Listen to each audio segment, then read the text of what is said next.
اعوذ باللہ من الشیطان اللعین الرجیم بسم اللہ الرحمن الرحیم رب اشرح لی صدری ویسر لی امری واحلل عقدۃ من لسانی یفقہوا قولی ان اللہ وملائکتہ یصلون علی النبی یا ایھا الذین آمنوا صلوا علیہ وسلموا تسلیما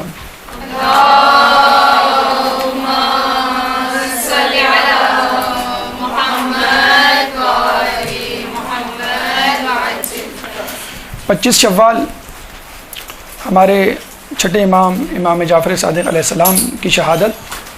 ایک درود پڑھ دیں محمد والے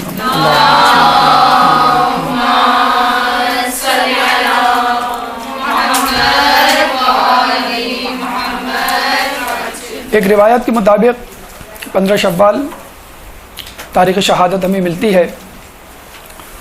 دیکھا جائے تو بی بی سیدہ سلام اللہ علیہ کی شہادت کی طرح چھٹے امام کی شہادت کی بھی 2 تاریخیں ہیں اور اس میں کسی ابہام، اشکال، تردد یا کسی پریشانی کی ضرورت نہیں.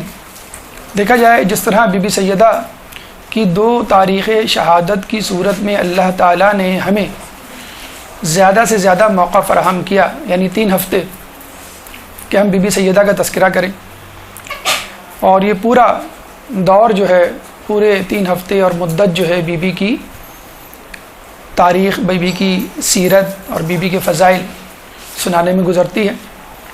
اسی طرح 15 شوال سے اگر 25 شوال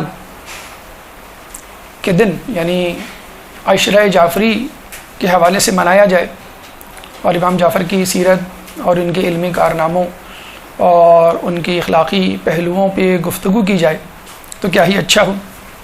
اور یقیناً آپ اس بات کا استحقاق رکھتے ہیں کہ ان کے ماننے والے عشرہ کیا بلکہ عشرے ان کے علمی کارناموں اور ان کے فضائل پر جو ہے صرف کریں اور ان سے منسوب کارنامے لوگوں کے سامنے آشکار کریں. دوسری اہم بات اگر آپ غور کریں تو ہمارے چھٹے امام اور ائمہ کی بنسبت اغیار میں، اصحاب میں نہیں، اغیار میں زیادہ مشہور ہیں، بلکہ مذہب اہل بیت کے ماننے والوں کو جعفری کہا جاتا ہے. علوی، حسنی، رضوی، مہدوی نہیں کہا جاتا بلکہ جعفری کہا جاتا ہے. لیکن اگر آپ غور کریں کہ کیا وجہ ہے کہ ہمارا فقہ علوی، حسنی یا رضوی یا مہدوی کے نام سے نہیں بلکہ جعفری کے نام سے مشہور ہے، اور آپ یہ غور کریں کہ امام جعفر ہی کیوں مشہور ہیں اور دیگر امام کیوں نہیں مشہور ہوئے. لیکن اس سے پہلے کہ ہم یہ بات آپ کو بتلائیں کہ امام جعفر کیوں مشہور ہوئے، پہلے ہمیں ان ائمہ کی طرف توجہ دینی چاہیے کہ جو مشہور ہوئے. مثلا ہمارے پہلے امام امیر المومنین مولا کائنات اللہم صلی علی محمد وعلی محمد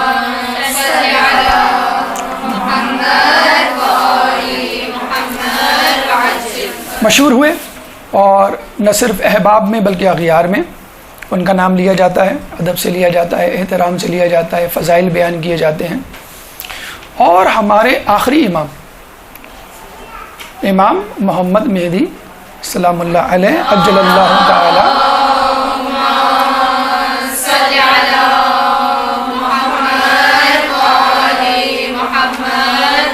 تو ہمارے پہلے امام زیادہ مشہور ہیں اغیار میں، اور آخری امام مشہور ہیں اغیار میں، اور یہ چھٹے امام جن کا تذکرہ انشاءاللہ ابھی ہونے جا رہا ہے مشہور ہیں.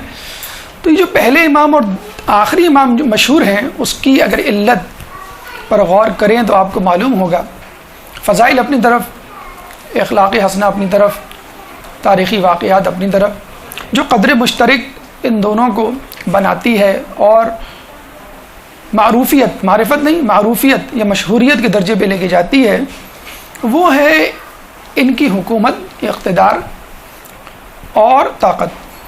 امام علی کو خلافت ظاہری ملی اور دشمنوں کے لیے بھی مجبوری تھی کہ وہ ان کی خلافت کو تسلیم کریں. آنے والے دور میں بھی لوگوں نے تعاون و کرہن جن لوگوں نے قبول کیا ان کو کرنا پڑا.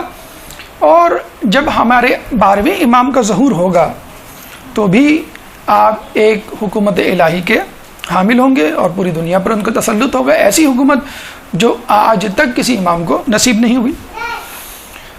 تو ان دونوں امام، پہلے اور آخری امام میں جو قدر مشترک ہے یا جو ہمیں علت سمجھ میں آتی ہے لوگوں میں مشہور ہونے کی، وہ ان کی حکومت، اقتدار، تسلط اور طاقت۔ لیکن ایک غیر جانبدارانہ سوچ رکھنے والا یا ایک غیر مذہبی شخص جب اس کو یہ بات بتلائی جائے تو وہ یہ کہے گا یہ تو کوئی ایسی بڑی بات نہیں، تاریخ میں بہت سے ایسے حکمران گزرے ہیں جو لوگوں میں مشہور ہیں، تو حکمرانی یا طاقت کوئی ایسی بڑی بات نہیں۔ ہم معرفت کی بات نہیں، معروفیت یعنی مشہوریت کی بات کر رہے ہیں۔ تو اب نگاہ اٹھا کے ہم جب چھٹے امام کی طرف دیکھتے ہیں تو ہم دیکھتے ہیں کہ ان کے پاس تو کوئی حکومت نہیں تھی، کوئی تسلط نہیں تھا، تو کوئی طاقت نہیں تھی، کوئی حکمرانی نہیں تھی، کوئی جاہ و جلال یا حشمت نہیں تھی، بلکہ ان کے پاس تو لوگ آئے، بنو عباس کے لوگ آئے، بنو امیہ کے لوگ آئے، آپ ہمارا ساتھ دیجئے، ہم آپ کو حق دلوائیں گے، ہم آپ کو حکومت دلوائیں گے، ہم آپ کو خلیفہ بنوائیں گے۔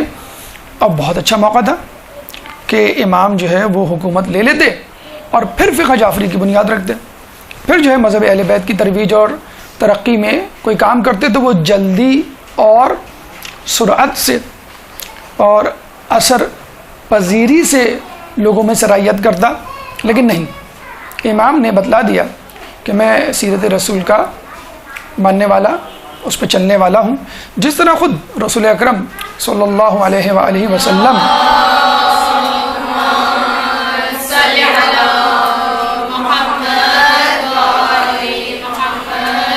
جس طرح رسول اکرم کو باقاعدہ پیشکش کی گئی اور کہا گیا کہ ہم آپ کو حکومت دیں گے مگر آپ یہ کام چھوڑ دیں، رسول حکومت لے لیتے، اور جب آدمی حاکم بن جاتا ہے تو کیسا معاہدہ، کیسا عہد، اور بڑے آرام سے اسلام کی ترویج و ترقی میں جو ہے وہ کام کرتے۔ لیکن رسول اللہ نے ایسا نہیں کیا۔ کیوں؟ کہ اسلام بظور طاقت پھیلنے کی سکت نہیں رکھتا، یا یوں سمجھ لیجئے اس کا یہ خاصہ نہیں ہے۔ اگر امام آئیں گے تو آپ یہ نہ سمجھیے کہ بظور طاقت وہ اسلام کو پھیلائیں گے، وہ اسی طرح پھیلائیں گے جس طرح رسول نے پھیلایا، یعنی دلوں میں اثر پذیری۔ ہاں، کچھ ہٹ دھرم ہوں گے جن کے لیے طاقت کا استعمال کیا جائے گا، تلوار کی ضرب ضروری ہوگی۔ تو چھٹے امام نے بھی وہی کیا کہ حکومت کو نظر انداز کیا اور علمی میدان میں قدم رکھا اور لوگوں کو اصل حقائق سے آگاہ کیا، اور یہی وجہ ہے کہ فقہ جعفری آج تک لوگوں میں مشہور و مقبول و معروف اور قابل تقلید، قابل اتباع، بلکہ اغیار میں بھی اس کی چھاپ اور جھلک ہمیں نظر آتی ہے۔ دشمنان اہل بیت بھی اس بات کو تسلیم کرتے ہوئے نظر آتے ہیں کہ اصل سرچشمہ ہدایت یہی فقہ جعفری ہے، اصل علم کا منبع یہی تعلیمات ہیں جو چھٹے امام کے توسط سے لوگوں میں پھیلی۔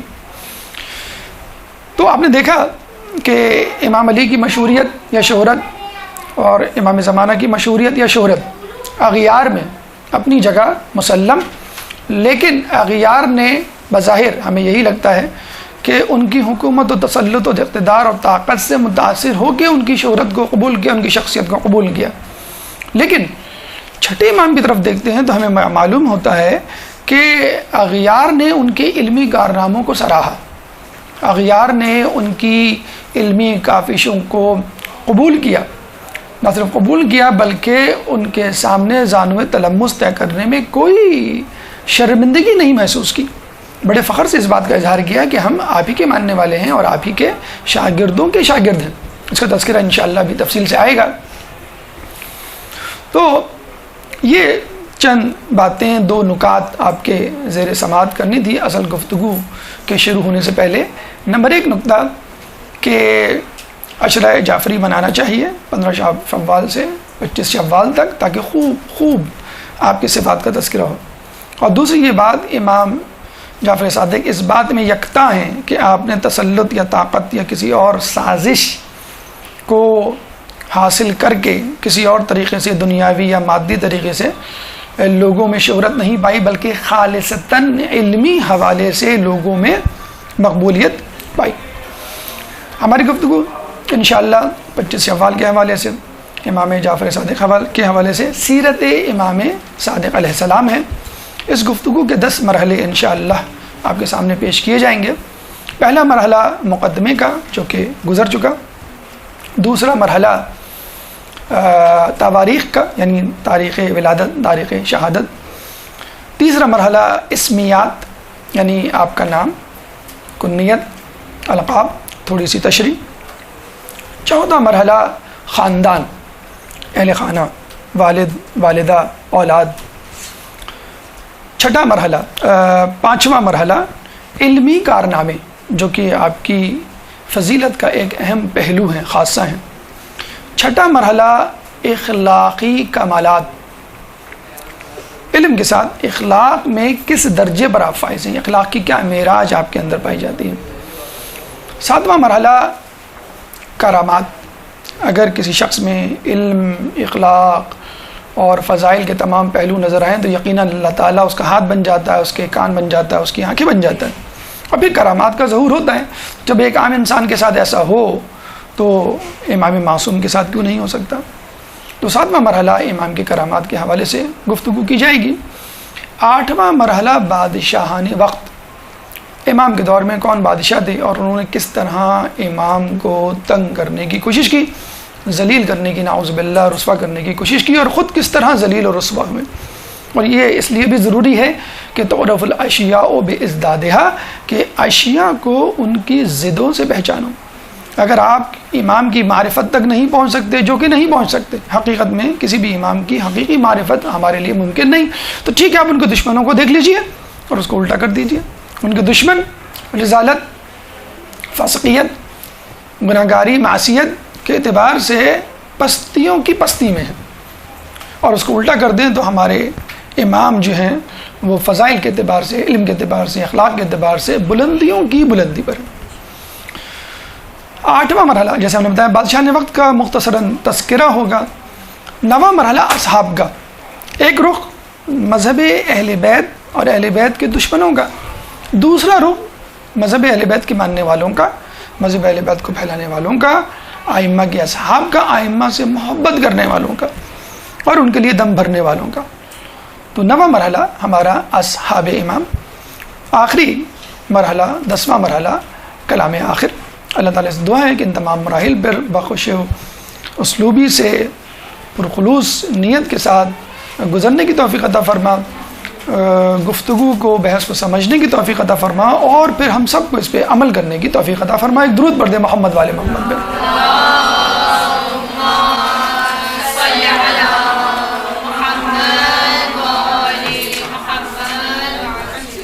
جیسے کہ آپ کو بتایا کہ پہلا مرحلہ مقدمہ گزر چکا، دوسرا مرحلہ تواریخ یا تاریخات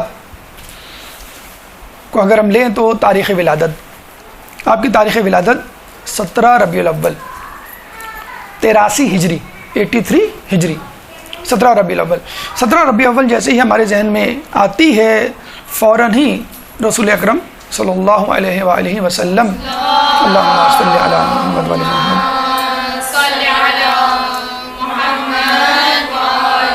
محمد، آپ کی تاریخ ولادت ہمارے ذہن میں آتی ہے۔ تو گویا رسول اللہ نے اپنی ولادت میں چھٹے امام کو یاد رکھا اور اپنی شہادت میں دوسرے امام کو یاد رکھا، اور صرف تواریخ ہی نہیں، علم کا، ثقافت کا یا کسب معاش کا، کرامات کا، جو بھی پہلو آپ لیں کہیں نہ کہیں رسول کی سیرت آپ کو جھلکتی ہوئی نظر آئے گی۔ اولنا محمد و اوسطنا محمد و آخرنا محمد و کلنا محمد۔ عام لوگوں کے لیے تاریخ کی تطبیق ان کے اذہان کو متوجہ کرتی ہے، ارے یہ وہی تو ہیں جن کی تاریخ ولادت رسول کی تاریخ ولادت کے برابر، ارے یہ وہی تو ہیں کہ جن کی تاریخ شہادت رسول کی تاریخ میں، یہ وہی تو ہیں انہوں نے جو کارنامہ انجام دیا وہ رسول نے بھی انجام دیا، یہ وہی تو ہیں جن کا لقب صادق ہے اور رسول کا لقب بھی صادق تھا۔ دیکھا آپ نے؟ تو الحمدللہ ہمارے ائمہ میں نہ صرف رسول کی سیرت کی جھلک نظر آتی ہے بلکہ رسول سے پہلے جو انبیاء گزرے ہیں ان کی کرامات کی جھلک نہ صرف اماموں میں بلکہ ائمہ کے شاگردوں اور اصحاب میں بھی نظر آتی ہے، جس کا تذکرہ انشاءاللہ ابھی آگے آئے گا۔ 17 ربیع الاول آپ کی ولادت، جو کہ رسول اللہ کی بھی ولادت ہے، اور لطف دوبالا ہو جاتا ہے اگر دو خوشیاں ایک ساتھ آ جائیں، کہ دو اماموں کی دو معصوموں کی ولادت ایک ساتھ آ جائے تو آپ کی خوشیاں دوبالا ہو جاتی ہیں۔ ایک اور وجہ، ایک اور اہمیت اس 17 ربیع الاول کی، جو غالباً آپ نے توضیح المسائل میں بھی پڑھی ہوگی، کہ سال میں جو 4 اہم ترین دن ہیں جس میں روزے کی خصوصی طور پہ تاکید، ایک تو مستحب روزے ہیں 10ویں تاریخ کے بعد پہلا بدھ، پہلی جمعرات، آخری جمعرات 13، 14، 15، اور اس کے علاوہ جو ایام ہیں ولادت، شہادت بھی اگر آپ روزے رکھیں وہ بھی استحباب، لیکن جو خاص تاکید 4 دنوں میں کی گئی ہے ان 4 دنوں میں یہ 17 ربیع الاول شامل ہے۔ 17 ربیع الاول، 18 ذی الحج یوم غدیر، 27 رجب شب معراج، اور 25 ذی القعدہ دھاول ارض، جب دنیا جو ہے وہ پھیلائی گئی۔ آپ دیکھیے کہ ان تمام تاریخوں میں بھی اگر آپ چاہیں تو قدر مشترک نکال سکتے ہیں کہ زمین بچھائی گئی تو اس پہ خلیفہ بھی ہونا چاہیے، خلیفہ یا جانشینی کا تقرر 18 ذی الحج، 25 ذی القعدہ، وہ زمین بچھائی گئی، 18 ذی الحج کو اعلان کیا گیا، اور یہ اعلان کب کیا گیا؟ غدیر میں، جی نہیں، فقط غدیر میں اعلان نہیں ہوا، شب معراج میں اللہ تعالیٰ نے یہ اعلان کر دیا تھا۔ 27 رجب وہاں پہ بھی یہی، اور 17 ربیع الاول کہ خود رسول اللہ اس امت کے، اس کائنات کے مخلوقات میں سب سے بہترین اور افضل شخصیت، سب سے زیادہ خلیفۃ المسلمین یا خلیفۃ الناس کہلانے کے مستحق۔ بہرحال آپ کی ولادت اس حوالے سے بہت اہم ہے کہ روزہ رکھا جائے، آپ کی ولادت اس حوالے سے اہم ہے کہ رسول اللہ کی بھی ولادت اسی دن ہوئی۔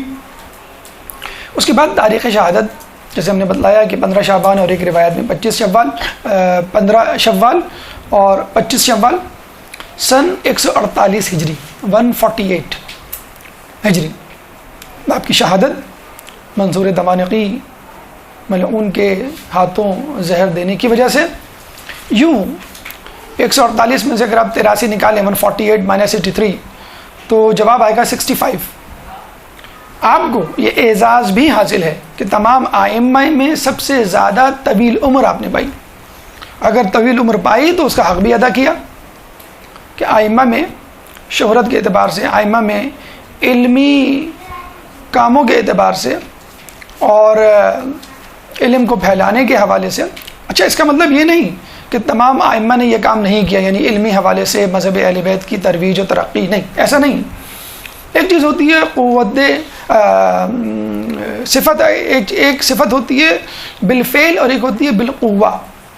بالقوہ کا مطلب ہے آپ میں یہ صلاحیت موجود ہے کسی کام کے کرنے کی، لیکن ضرورت نہیں اس کام کے کرنے کی، اس لیے آپ نہیں کر رہے۔ ہو سکتا ہے عمر بھر آپ کو ضرورت نہ محسوس ہو، تو دیکھنے والا تو یہی سمجھے گا، سننے والا تو یہی سمجھے گا کہ آپ میں یہ صلاحیت نہیں، حالانکہ آپ میں وہ صلاحیت موجود ہے۔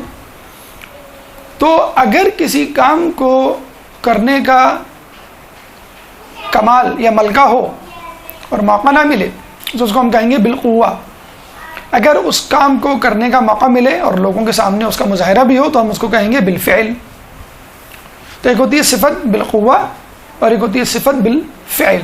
تو اگر امام نے علمی کارناموں کے حوالے سے بہت سارے کام کیے اور ترویج اہل بیت، تبلیغ اہل بیت میں اہم کردار انجام دیا، اور اس کی وجہ سے یہ مذہب جعفری یا یہ فقہ جعفری کہلایا، تو اس کا مطلب ہرگز یہ نہیں، نعوذ باللہ، کہ باقی 11 اماموں نے ایسا نہیں کیا یا ایسا کرنے کا ملکہ نہیں تھا، ان کو موقع نہیں ملا، ماحول اس طرح کا نہیں تھا کہ علل اعلان فقہ جعفری مذہب اہل بیت کی تبلیغ کی جاتی۔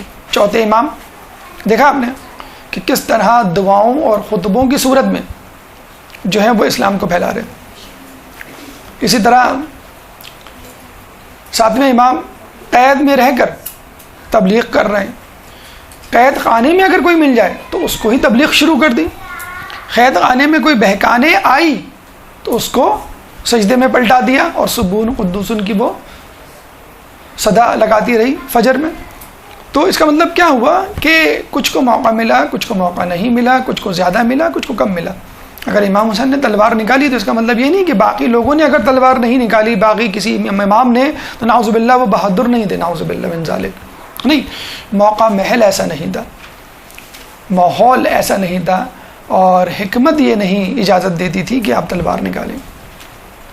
تو یہ آپ کی تاریخ شہادت اور یہ آپ کی عمر مبارک 65 اور 65 سال کا جو طویل عرصہ ہے انہوں نے حق ادا کیا، اور اس کو ذرہ برابر بھی جو ہے وہ دنیاوی حوالے سے یا طاقت کے حصول کے حوالے سے صرف کرنے کی نہیں سوچی، بلکہ مذہب اہل بیت کی حقیقی شکل یا اسلام کا اصل چہرہ لوگوں کو دکھانے میں ہمتاً مشغول رہے۔ اس کے بعد آئیے اسمیات کی طرف، ہماری گفتگو کا تیسرا مرحلہ، لیکن اس سے پہلے ایک صلوات پڑھ دیں۔ اللہم صلی علی محمد۔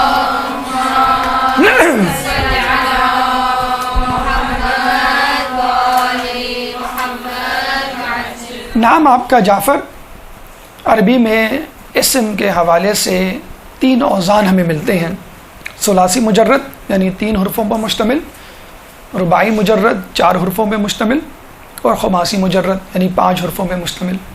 تو جو 4 حرفوں پر مشتمل اوزان ہیں وہ کم و بیش 5 یا 6 ہیں، جس میں پہلا وزن ہے جعفر، اور یہی امام کا نام ہے جعفر، جس کے معنی ہے نہر۔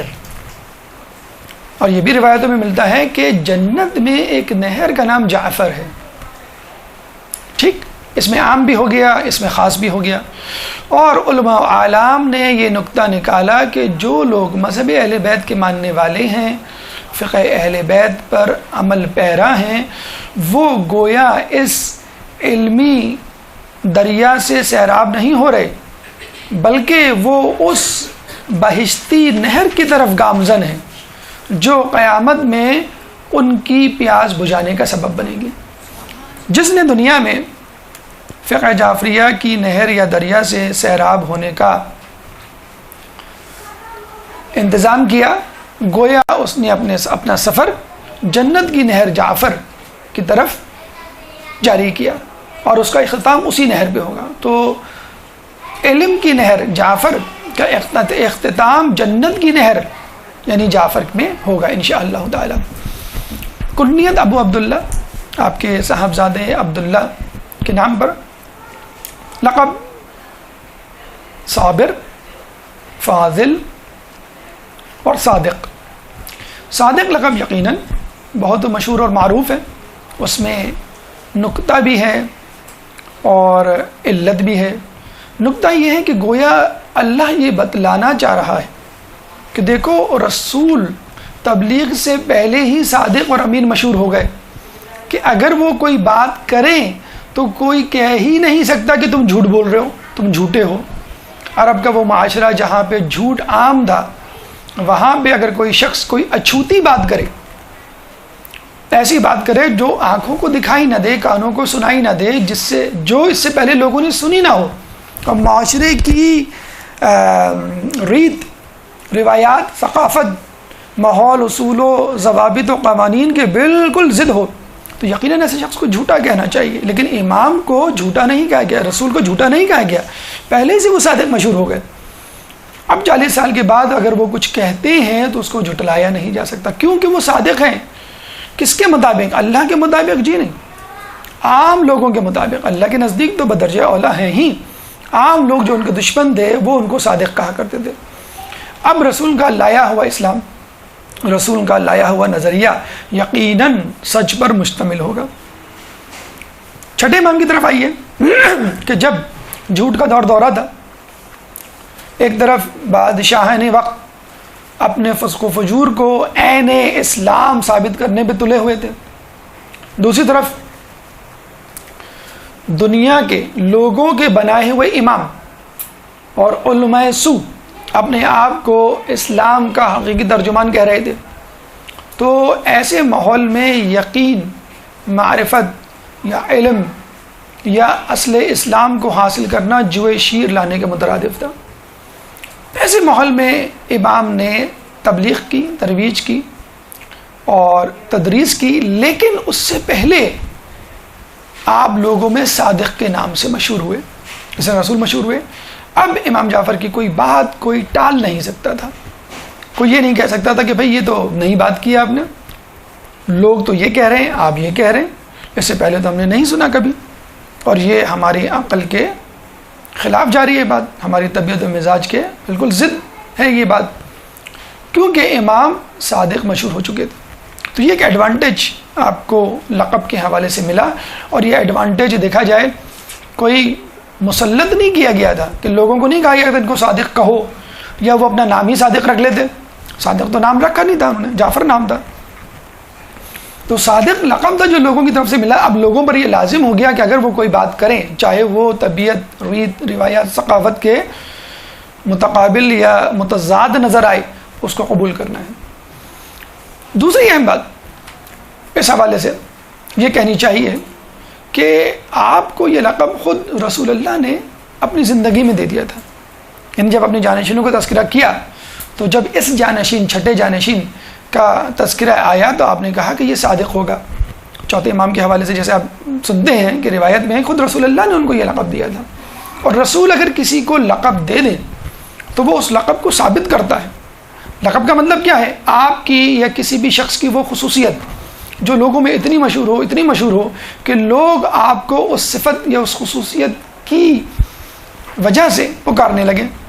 اور بعض اوقات یہ بھی ہوتا ہے کہ لوگ آپ کا اصلی نام بھول جاتے ہیں. چوتھے امام کا اصلی نام بھول گئے لوگ, یا چھٹے امام کا اصلی نام بھول گئے, یا 12ویں امام کا اصلی نام لوگ بھول گئے. اصلی نام بھول جائیں اور آپ کی خصوصیت یا صفت پہ رکھا ہوا نام جو لوگوں میں مشہور و معروف ہے, وہ آپ نے دیکھا کہ رسول کی طرح آپ کی بات کو نہیں ٹھکرایا جا سکتا تھا, کیونکہ آپ صادق ہیں. اور کیوں آپ صادق ہیں؟ اس لیے بھی کہ رسول نے آپ کا نام جو ہے وہ صادق رکھا. تو یہ دو علتیں, دو وجوہات, اور یہ نقطہ کہ آپ کے صادق ہونے کی وجہ سے آپ کو یہ ایج ملا, ایک ایڈوانٹیج ملا. آگے چل کر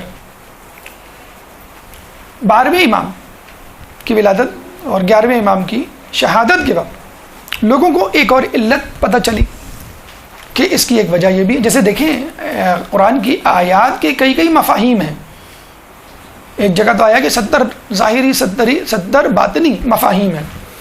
تو اسی طرح آئمہ کی کنیت, آئمہ کے القاب, آئمہ کی صفات, آئمہ کا کوئی بھی عمل, معصومین کا کوئی بھی عمل, اس میں بھی کئی پہلو نظر آتے ہیں. جیسے لقب کے حوالے سے ہم نے ایک پہلو دیا کہ اب آپ کی بات کو نہیں جھٹلایا جا سکتا. تو آپ دیکھیے کہ اب 11ویں امام کی جب شہادت ہوئی, 12ویں امام کی ولادت ہوئی, تو ایک شخص جو 11ویں امام کا چچا تھا اس نے دعویٰ امامت کر دیا. کیوں؟ کہ 12ویں امام غیبت میں چلے گئے تھے, اور دعویٰ امامت میں وہ شخص اتنا آگے بڑھا کہ 11ویں امام کی نماز جنازہ پڑھنے کے لیے سبقت کی, یعنی جو ہے وہ آپ کی نماز جنازہ پڑھانے لگا. اور ہمارے یہاں یہ اصول ہے, نظریہ ہے کہ گزرے ہوئے یا شہید ہوئے مرحوم امام کی نماز جنازہ آنے والا امام پڑھاتا ہے. بلکہ اب تو یہ طریقہ کار علماء میں بھی رائج ہو گیا کہ اگر عالم دین یہ سمجھتا ہے یا مرجع یہ سمجھتا ہے کہ میرے بعد فلاں قابل تقلید ہے یا قابل اتباع ہے یا رہنمائی کے قابل ہے میرے بعد, تو وہ وصیت کر دیتا کہ میری نماز جنازہ فلاں پڑھائے. جسے آغا سیستانی کے حوالے سے ہمیں ملتا ہے کہ آغا خوئی نے مرنے سے پہلے اس خواہش کا اظہار کر دیا تھا کہ آغا سیستانی میری نماز جنازہ پڑھائیں. بہرحال تو 11ویں امام کی شہادت کے بعد جب 12ویں امام غیبت میں گئے, اچھا وہ 5 سال کی عمر تھی جب غیبت میں گئے, تو نماز جنازہ کون پڑھائے؟ تو آپ کو معلوم ہے حضرت موسیٰ علیہ السلام کے زمانے میں سامری تھا جسے موسیٰ علیہ السلام کی غیبت 30 دن یا 40 دن کی غیبت سے فائدہ اٹھایا تھا اور کہا تھا کہ میں ہوں نبی اور میرا بچڑا بنایا ہوا بچڑا جو ہے وہ تمہارا خدا ہے, موسیٰ کا خدا نہیں ہے, موسیٰ نبی نہیں ہے, میں ہوں. ٹھیک ہے, غیبت سے فائدہ اٹھایا. اسی طرح جعفر نامی شخص نے, جو کہ اب کچھ کہہ بھی نہیں سکتے تھے, لوگ بھی پریشان تھے. کیوں؟ کہ وہ حقیقی چچا تھا, امام حسن عسکری علیہ السلام کا بھائی. وہ آگے بڑھا اور اس نے جو ہے نماز جنازہ پڑھانے کی کوشش کی. تو امام پردہ غیبت سے فوراً آئے اور ان کا دامن پکڑ کے کھینچا اور خود آگے بڑھے اور نماز جنازہ پڑھائی اور فوراً غائب ہو گئے. یہاں سے پتہ چلا کہ وہ شخص جس کا نام جعفر تھا جھوٹا تھا, دعویٰ امامت غلط کیا تھا. وہاں سے اس کا نام پڑ گیا جعفر کذاب. جب کبھی جعفر کی بات ہوتی تو لوگ پوچھتے بھائی تم کس جعفر کی بات کر رہے ہو؟ جعفر صادق کی بات کر رہے ہو، جعفر کذاب کی بات کر رہے ہو؟ تو بات کی جاتی کہ ہاں یہ جعفر صادق کی بات ہو رہی ہے، ورنہ یہ بھی ہو سکتا تھا کہ کچھ لوگ روایتیں بنا کر جعفر کذاب کی طرف جوڑ دیتے اور کذاب نہ لگتا نام کے آگے تو وہ سمجھتے لوگ کہ شاید جعفر صادق کی روایت ہے۔ تو ایک علت اتنا عرصہ گزرنے کے بعد 11ویں امام کی شہادت کے بعد سامنے آئی کہ واقعی اللہ کے رسول نے اگر ان کا لقب منتخب کیا تو صحیح کیا، واقعی اگر ان کا لقب صادق تھا تو ہمارے گمراہ ہونے کے امکانات معدوم ہو گئے، ختم ہو گئے۔ ہمیں پتہ چل گیا کہ اصل صادق کون ہے اور نقلی صادق کون ہے۔ ایک درود پڑھ دے محمد والے محمد میں، اللہم صلی علی محمد۔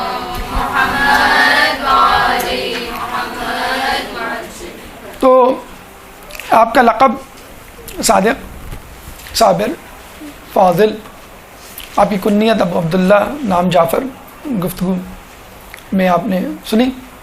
اب آئیے اہل خانہ یا خاندان کی طرف، ہماری گفتگو کا چوتھا مرحلہ۔ والد، ہمارے یہاں ہر امام کے والد سابق امام ہوا کرتے ہیں، تو چھٹے امام امام جعفر صادق کے والد پانچویں امام امام باقر علیہ السلام۔ والدہ ام فروہ، تذکرہ کرنا اس لیے ضروری ہے کہ ان کے خاندان کی طرف اگر ہم جائیں تو جسے کہتے ہیں کہ بھویں تھوڑی سی اوپر ہو جائیں گی، ماتھے پہ شکنیں آ جائیں گی، لیکن جب آپ حال احوال سنیں گے تو آپ حیران ہوں گے کہ بھئی وَتُخْرِجُ الْمَيَّ مِنَ الْحَيِّ وَتُخْرِجُ الْمَيَّ مِنَ الْحَيِّ والی جو ہے صورتحال ہے کہ اللہ تعالیٰ بے جان سے جاندار کو، جاندار سے بے جان کو نکالتا ہے۔ اللہ جو ہے غلط لوگوں میں صحیح لوگ اور صحیح لوگوں میں غلط لوگ پیدا کر دیتے ہیں۔ ام فروہ بنت قاسم بنت محمد بن ابی بکر، ام فروہ بنت قاسم، قاسم کی بیٹی۔ قاسم کون؟ اپنے زمانے میں 7 عظیم فقہا میں ان کا شمار ہوتا تھا۔ کون قاسم؟ بنت ابن قاسم ابن محمد، محمد کی بیٹی۔ کون محمد؟ محمد بن ابی بکر، پہلے خلیفہ کے بیٹے، جن کے بارے میں حضرت علی کہا کرتے تھے کہ یہ پہلے خلیفہ کے صلب سے ہے لیکن میرا بیٹا کہلانے کا حقدار ہے۔ کیوں؟ کہ پہلے خلیفہ کے دوستان، حمایتان اور جانثاران علی کے مقابل کھڑے ہوا کرتے تھے، اور محمد بن ابی بکر پہلے خلیفہ کے بیٹے ہونے کے باوجود علی کے ساتھ کھڑے ہوا کرتے تھے۔ جنگ صفین، جنگ جمل، اس کے علاوہ جتنے بھی جنگیں ہوئی، جنگ جمل میں، ہاں جنگ صفین نہیں، جنگ جمل، کیونکہ جنگ جمل میں ہی ان کی شہادت ہوئی۔ جنگ جمل میں جو ان کی شہادت ہے وہ سننے کے قابل ہے کہ حاکم شام نے محمد بن ابی بکر کو زندہ گدھے کی کھال میں سی کر جلا دیا تھا۔ اتنی سخت سزا اور موت سے ہمکنار کیا، کس لیے؟ شیعان علی یا علی کا دم بھرنے کی وجہ سے۔ بہرحال کچھ لوگ یہ سوال کیا کرتے ہیں کہ رسول اللہ نے اپنے آنے والے دور کی نشاندہی واضح طور پر کیوں نہ کی، اپنے دشمنان کا واضح نام کیوں نہیں لیا، اپنے دشمنوں کو اپنی زندگی میں قلاقمہ کیوں نہیں کر دیا، ان کا خاتمہ کیوں نہیں کر دیا؟ تو اس کا جواب یہ ہے کہ بہت سارے افراد ایسے تھے جن کے خاندان میں آگے چل کر محبان اہل بیت کو پیدا ہونا تھا۔ محمد بن ابی بکر یا جناب قاسم یا جناب ام فروہ اس کی بہترین مثال ہے۔ ایک درود پڑھ دے محمد والے محمد میں، اللہم صلی علی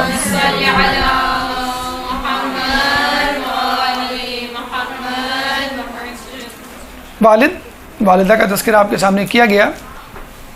اولاد 10 اولادیں ہیں شیخ مفید کی تحقیق کے مطابق۔ اہم ترین اولادوں میں 2 اولاد کا تذکرہ ضروری ہے۔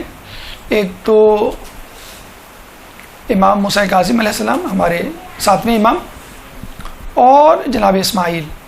جناب اسماعیل آپ کے سب سے بڑے بیٹے تھے، سب سے بڑے بیٹے۔ لوگوں میں یہ بات مشہور ہو گئی تھی کہ جو سب سے بڑا بیٹا ہوتا ہے وہی امامت کا حقدار ہوتا ہے، بالکل اسی طرح جس طرح بادشاہت کے لیے کہا جاتا ہے۔ اچھا، جناب اسماعیل بلا شبہ تقوی کے اعلیٰ درجے پہ تھے، عبادت گزار تھے، عالم تھے، اور ہر صفت جو ہونی چاہیے کہ نیک انسان میں وہ ان میں تھی، لیکن اس کا مطلب پھر بھی یہ نہیں ہوگا کہ آپ ہی امام بنے. ہر نیک شخص امام نہیں بن سکتا. خود جو ہے وہ ائمہ کے خاندان میں کئی لوگ ایسے گزرے ہیں. ایک تو وہ جنہوں نے جھوٹا دعوی امامت کیا جیسے جعفر کذاب، لیکن کچھ لوگ ایسے بھی تھے جو نیکی کے اعلیٰ درجے پہ تھے، اور انہوں نے خود دعویٰ نہیں کیا بلکہ خود جو ہے لوگوں نے ان کو اپنا امام مشہور کر دیا. مثلا جناب اسماعیل کے بارے میں ملتا ہے تو کہا یہ جاتا ہے کہ جناب اسماعیل کا انتقال خود چھٹے امام کی زندگی میں ہو گیا، اور جب ان کو دفنانے کے لیے لے جانے لگے جنت المقی تو امام جعفر صادق قدم قدم پر تھوڑے تھوڑے فاصلے پر جنازے کو رکھواتے اور ان کی زیارت کرواتے اور لوگوں کو کہتے کہ دیکھو یہ ہے میرا بیٹا اسماعیل جس کا انتقال ہو گیا. اور اللہ تعالیٰ نے امامت کے سلسلے میں جس طرح اپنی حجت کو اس دفعہ آشکار کیا ہے اس سے پہلے کبھی آشکار نہیں کیا. یعنی اگر امامت کے حوالے سے کسی کو کوئی شک یا شبہ ہو جائے اور اس کا اشکال پیدا ہو جائے اور اس کا جواب تلاش کرنے نکلے تو ہو سکتا ہے بہت سارے جواب اس کو مل جائیں، لیکن یہ بھی تو ممکن ہے کہ جواب میں وہ وزن نہ ہو اور وہ مطمئن نہ ہو. تو چنانچہ امام نے کہا کہ اس اشکال کو دور کرنے کے لیے اللہ تعالیٰ نے جو طریقہ اپنایا ہے، یعنی امام کو سمجھنے والے، غلط یا جھوٹا امام سمجھنے والے، اس امام کو، لوگوں کے بنائے ہوئے امام کو جو اس دنیا سے جو رخصت کر دیا میری ہی زندگی میں، تاکہ لوگوں میں مکمل طور پہ یہ بات ثابت ہو جائے کہ میرے بعد اسماعیل کسی طور پر بھی امام نہیں ہو سکتے. وہ چھٹے امام کی زندگی ابھی باقی تھی. لیکن بہرحال کچھ لوگوں نے جو ہے جناب اسماعیل کو اپنا امام جانا، اور جب ان سے کہا کہ ابھی ان کا تو انتقال ہو گیا ہے، انہوں نے کہا کوئی بات نہیں، ان کے جو بیٹے ہیں ہم ان کو اس کے بعد امام مان لیں گے. اس کے بعد جو ان کے بیٹے ہیں، ان کے بیٹے اس طرح کرتے کرتے کرتے یہ فرقہ شروع میں اسماعیلی کہلایا. یہ فرقہ شروع میں اسماعیلی کہلایا. اب یہ سلسلہ چلتا رہا. ساتویں امام موسیٰ کاظم نہیں تھے بلکہ کون تھے؟ جناب اسماعیل. پھر 8ویں 9ویں 10ویں 11ویں 19ویں امام پر پھر یہی اشکال وارد ہوا. کون سا؟ کہ امام کا بڑا بیٹا بنے یا دوسرا بیٹا جو علم و فضائل میں بہت یکتا اور آگے ہے. بالکل یہی صورتحال بعد میں پیش آ گئی. پھر وہاں پھر جھگڑا شروع ہو گیا. لوگوں نے کہا نہیں بڑے بیٹے کو ہونا چاہیے، دوسرے نے کہا نہیں کہ جو علم و فضائل میں یکتا اس کو ہونا چاہیے. وہاں سے پھر آغا خانی اور بہری کی جو ہے فروعات شروع ہوئی. یعنی کچھ لوگوں نے کہا کہ نہیں بڑے بیٹے کو جس طرح کہ پہلے کہا گیا ہم اس کو مانیں گے. ان کو اسماعیلی یا آغا خانی فرقہ کہا گیا. یعنی پہلے بہری اور اسماعیلی دونوں ایک ہی ہوا کرتے تھے اور دونوں کو اسماعیلی کہا جاتا تھا. اب اسماعیلی فقط آغا خانیوں کو کہا جاتا ہے، حالانکہ بہری بھی ایک زمانے میں اسماعیلی تھے. ٹھیک ہے. تو 19ویں امام کے بعد جو ہے اسماعیلی الگ ہو گئے اور بہری الگ ہو گئے. اب ان دونوں کے امام الگ ہیں اور ان کے ہاں اس باطل امامت کا سلسلہ جو ہے وہ ابھی بھی جاری ہے. تو یہ ایک بہت اہم واقعہ جو مد نظر رکھنا ضروری ہے، اور یہی وجہ ہے کہ ہمارے ہاں لفظ فقط شیعہ نہیں کہا جاتا بلکہ شیعہ اثنا عشری کہا جاتا ہے. اثنا عشری کا مطلب ہے 12 امامی شیعہ. صحیح بخاری صحیح مسلم کی روایات کے مطابق اور سید سلیمان قندوزی کی لکھی ہوئی کتاب یا نبی المودہ کے مطابق، کنز الاموال کے مطابق اور دیگر اغیار کی کتابوں میں یہ حدیثیں اور 12 کا عدد موجود ہے. اسی لیے شیعہ اثنا عشری جو ہے وہ صحیح نام ہے ان لوگوں کے لیے جو حقیقی طور میں مومن ہیں اور مذہب اہل بیت کے ماننے والے ہیں اور اس مذہب کے ماننے والے ہیں کہ جس کے لیے اللہ تعالیٰ نے غدیر قم میں کہا تھا الیوم اکملت لکم دینکم، کہ آج میں نے ولایت علی اور 12 اماموں کی امامت کا اعلان کر کر بس تمہارے اوپر نعمتیں تمام کر دی. اور یہی ہے ورضیت لکم الاسلام دینا، اور یہی وہ اسلام ہے جس میں میں راضی ہوا. اب تک کے اسلام پہ میں راضی نہیں تھا، کیوں؟ ادھورا تھا. اور ولایت علی ائمہ کی ولایت کے اعلان کے بعد اب میں راضی ہو گیا ہوں. اب اس میں کسی بھی تأمل کی یا شبے کی یا اشکال کی جو ہے وہ گنجائش باقی نہیں. یہ امام کی اولاد اور ان کے خاندان کا تذکرہ. اب آئیے ہم اپنی گفتگو کے 5ویں مرحلے یعنی علمی خدمات کی طرف چلتے ہیں. درود پڑھ دیں محمد والے محمد.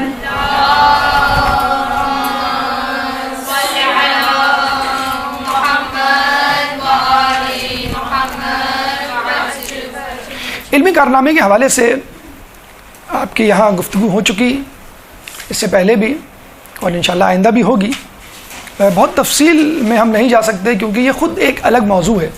کوشش ہم نے یہ کی تھی، ارادہ ہمارا یہ تھا پہلے کہ کسی ایک پہلو پہ امام کی روشنی ڈالی جائے اور اس کو لے لیا جائے، کیونکہ تمام پہلوؤں پہ روشنی ڈالنا ذرا مشکل کام ہے ایک نشست میں، ایک دن میں. لیکن پھر یہ ذہن میں خیال آیا کیونکہ پہلی مرتبہ ہم چھٹے امام کی سیرت پہ گفتگو کر رہے ہیں تو کیوں نہ ان کی سیرت کا ایک اجمالی خاکہ آپ کے سامنے پیش کیا جائے. اس کے بعد انشاءاللہ اللہ تعالیٰ نے توفیق دی، وقت ملا، فرصت ہوئی تو الگ الگ پہلوؤں پر گفتگو کی جائے گی. مثلا علمی کارنامہ خود ایک پہلو ہے، فقہ جعفریہ خود ایک پہلو ہے، پھر امام کے حوالے سے جو علمی انکشافات ہیں، سائنسی انکشافات ہیں، وہ خود ایک اپنا علمی پہلو ہے. بہرحال علمی کمالات پر گفتگو کرنے سے پہلے اس زمانے کا درک ہونا چاہیے کہ جس زمانے میں امام پیدا ہوئے، جس زمانے میں امام نے شہادت پائی. 83 ہجری سے لے کر 148 ہجری کا وہ ایک یونیک یکتا دور ہے کہ جس میں بنو امیہ کی سلطنت بنو عباس کی سلطنت میں ٹرانسفارم ہوئی. فقط نام بدلا، کام نہیں بدلا. یعنی جو مظالم بنو امیہ نے ڈھائے، جو آئیڈیالوجی، جو نظریہ بنو امیہ نے اپنایا، وہی آئیڈیالوجی، وہی نظریہ بنو عباس نے بھی آزمایا، اپنایا اور اس کو لوگوں میں پھیلایا.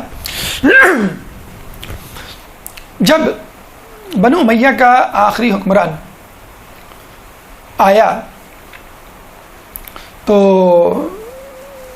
اس نے امام کو یہ آفر کی کہ آپ ہمارے ساتھ مل جائیں. اس کے بعد بنو عباس کے کچھ لوگ جو کہ رسول اللہ کے چچا حضرت عباس باب وفا نہیں، حضرت عباس جو رسول اللہ کے چچا تھے، ان کے خاندان سے تعلق رکھنے والے افراد رسول امام کے پاس آئے، کہنے کہ آپ ہمارا ساتھ دیجئے، ہم اہل بیت پر ہونے والے مظالم کا بدلہ لیں گے، انتقام لیں گے. امام نے انکار کر دیا دونوں کو، کیونکہ امام کے ذہن میں تھا کہ حکومت سے مذہب اہل بیت کو نہیں پھیلایا جا سکتا، دلوں کو جیتنا ہے، جسموں پر حکومت نہیں کرنی. اب ہوا یہ، جب دونوں افراد امام سے مایوس ہو گئے تو انہوں نے خود ہی اپنے طور پر مسئلے کو حل کرنے کی کوشش کی، طاقت کے زور پہ. سازشوں کا دور دورہ تھا، فتنوں کا دور دورہ تھا، لڑائی جھگڑا، فتن و فساد.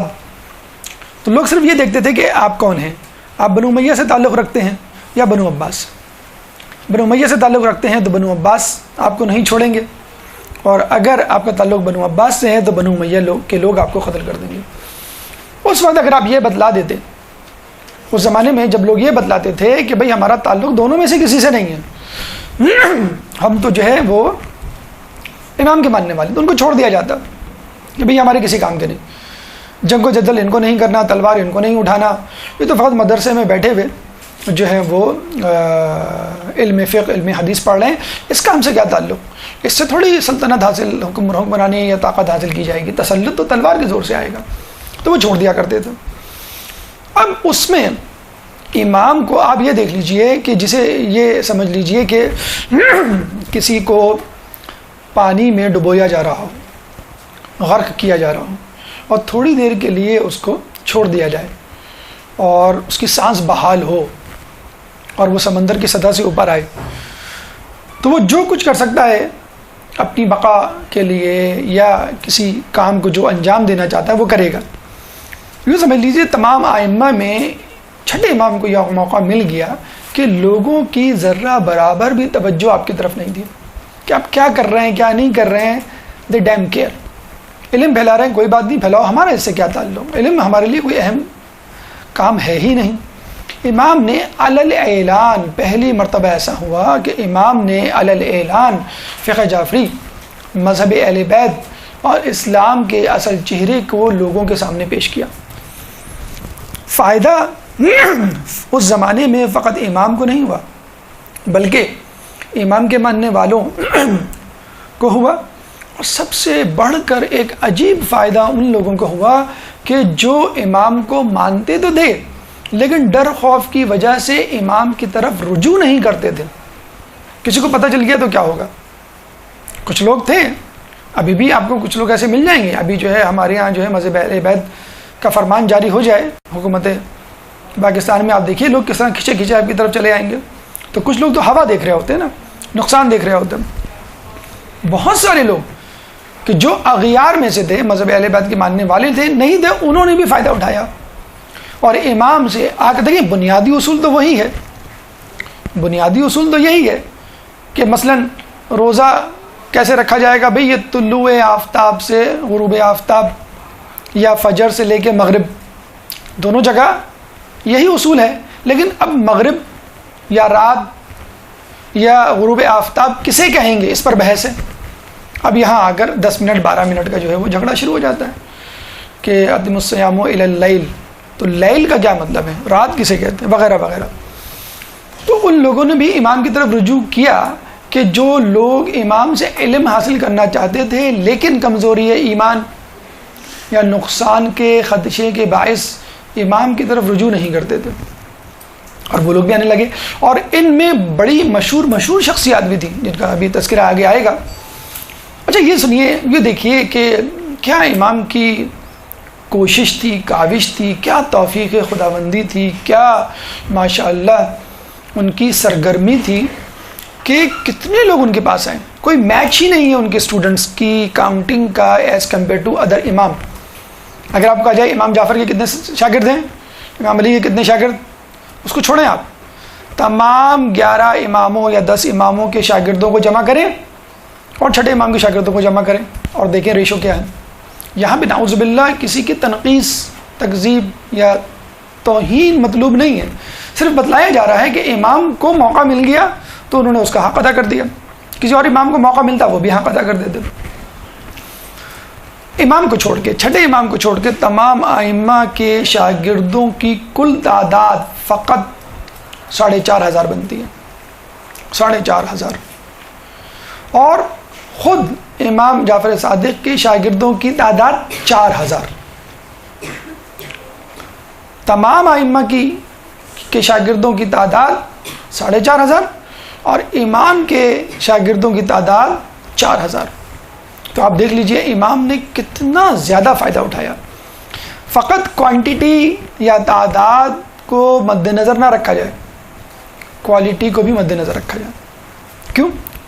امام کے شاگردوں میں وہ لوگ شامل تھے جو امام کے نہ صرف دشمن تھے بلکہ امام کے نظریات کے مخالف تھے، لیکن پھر بھی امام کے پاس، جیسے آج کل بہت سارے عیسائی یہودی آپ کو ملیں گے، ملحد آپ کو ملیں گے جو قرآن پڑھتے ہوئے نظر آئیں گے.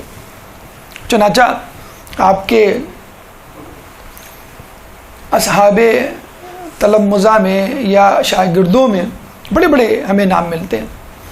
ایک نام جو خصوصیت سے آپ کے سامنے جس کا تذکرہ ہونا چاہیے، جس کے ماننے والے عالم اسلام میں بحیثیت مجموعی سب سے زیادہ ہیں، اور اہل سنت کے جو 4 امام ہیں ان میں سب سے زیادہ مقدم اور علمیت کے مرتبے پہ فائز ہیں، ان کا نام ہے امام ابو حنیفہ، جن کا اصل نام ہے نعمان.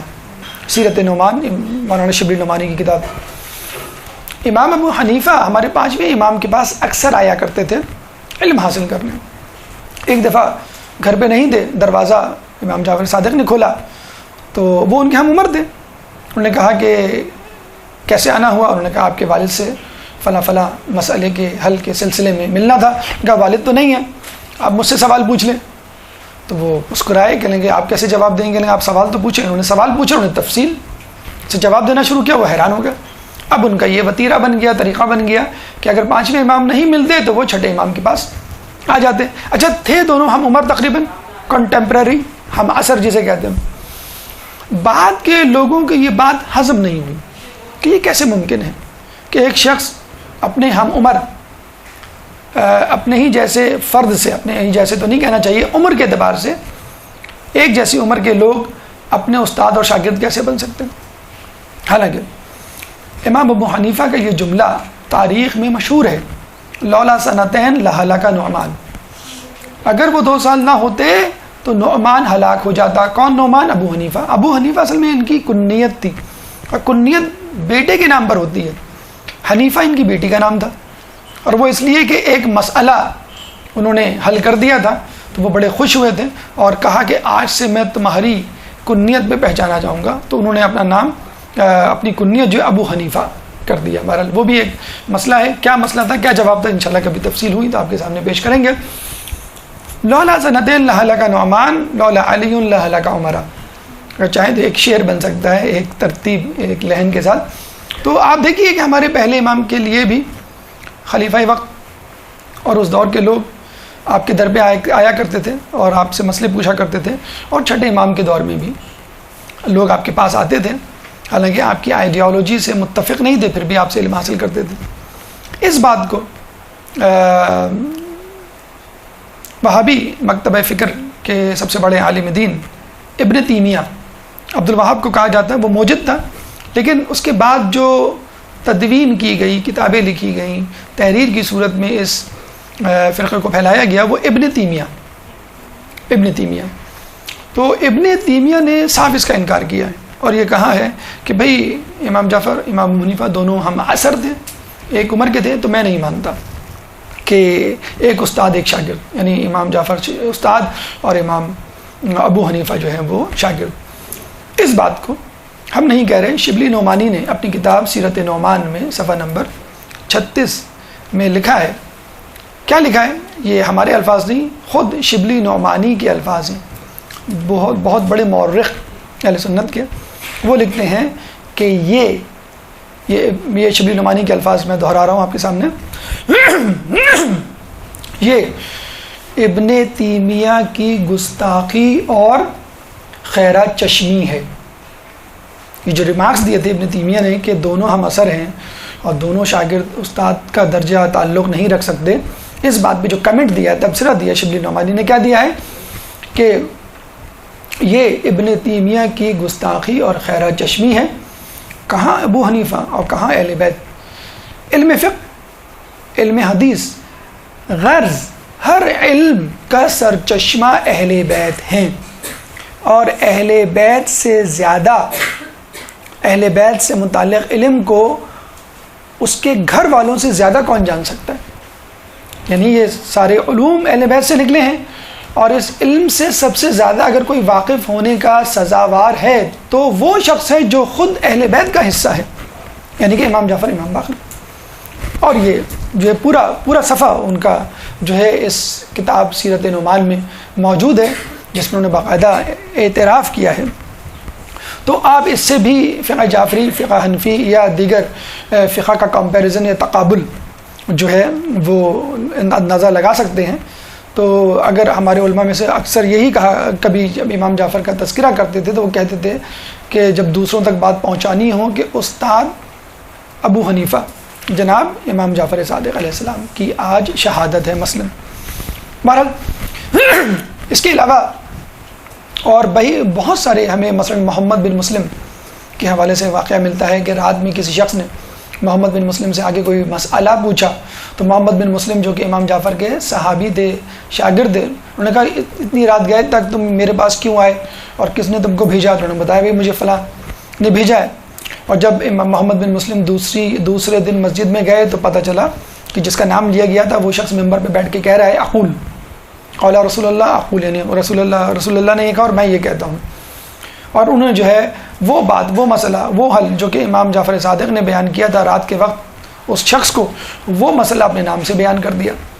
تو یہ بہرحال ہوا کہ ائمہ اور اہل بیت کے بہت سارے مسائل، بہت سارے اقوال، بہت ساری فضیلتیں جو ہیں وہ دوسروں کے نام کر دی گئیں. یہ بھی ایک تاریخ کا ایک موضوع ہے کہ کس طرح تاریخ میں خیانت کی گئی، اور یہ خیانت ہی ہے جس کی وجہ سے بہت سارے لوگ حقائق تک نہیں پہنچ پا رہے.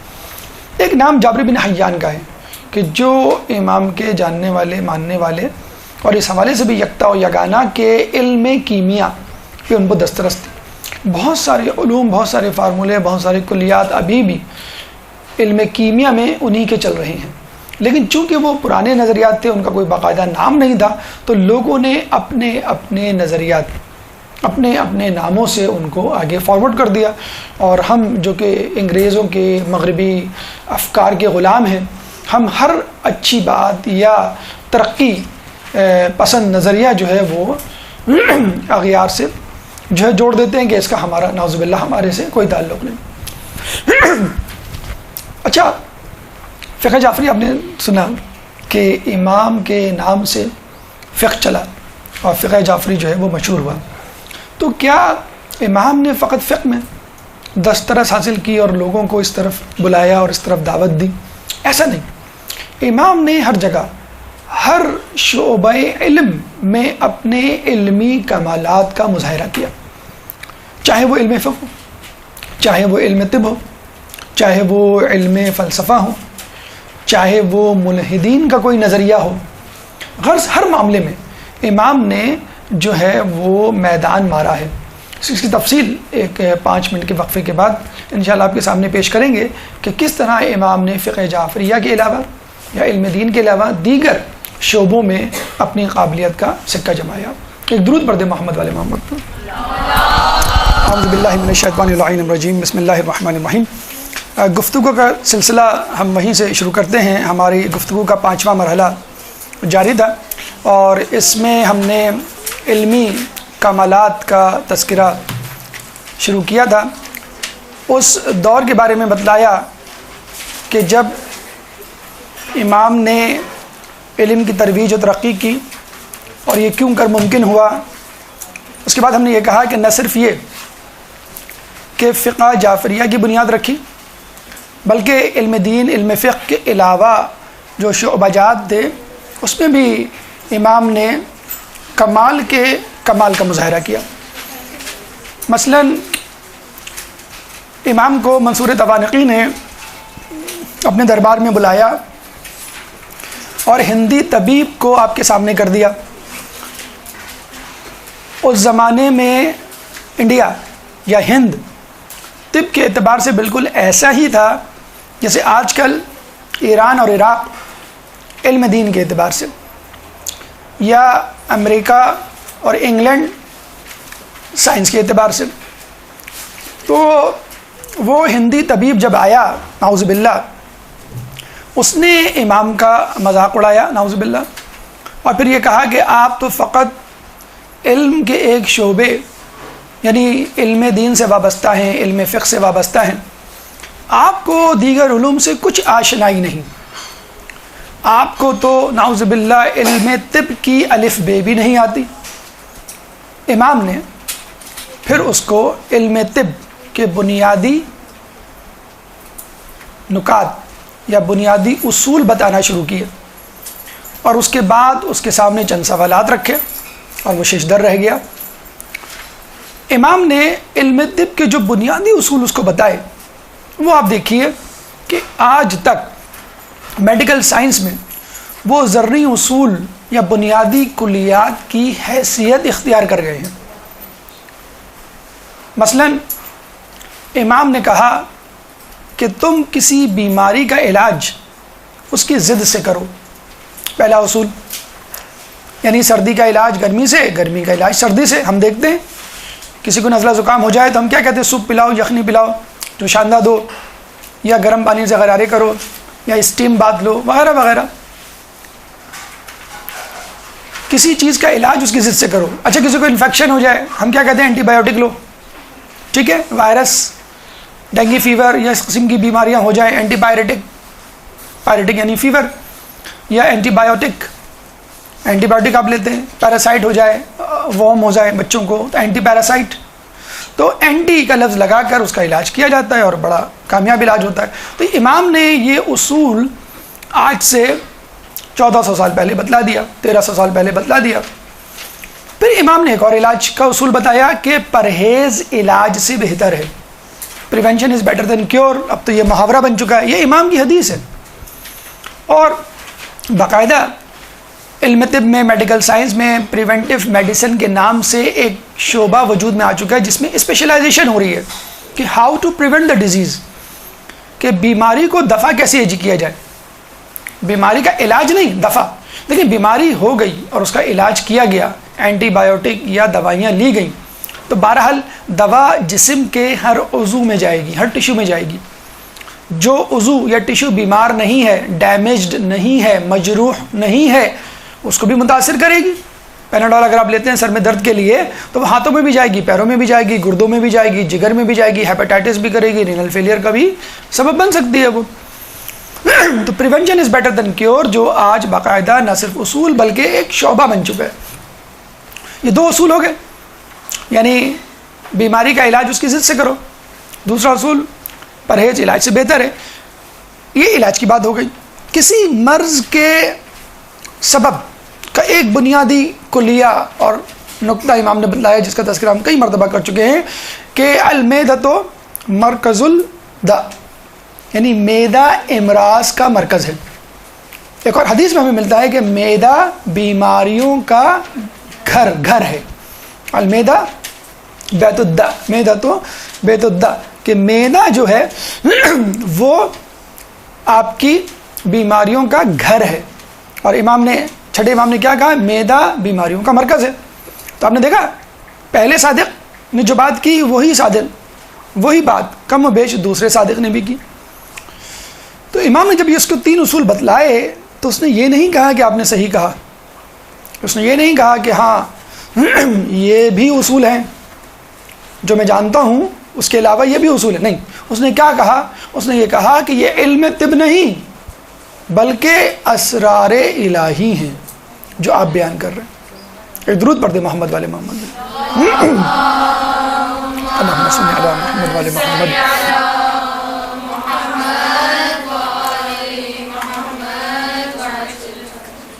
جو امام نے اس ہندی طبیب کو بالکل جیسے کہتے ہیں کہ گونگا کر دیا، اس کے بعد امام نے کچھ سوالات، تقریباً 18-19 سوالات اس کے سامنے رکھے انسان کی ہیومن باڈی کی نیچر کی حوالے سے.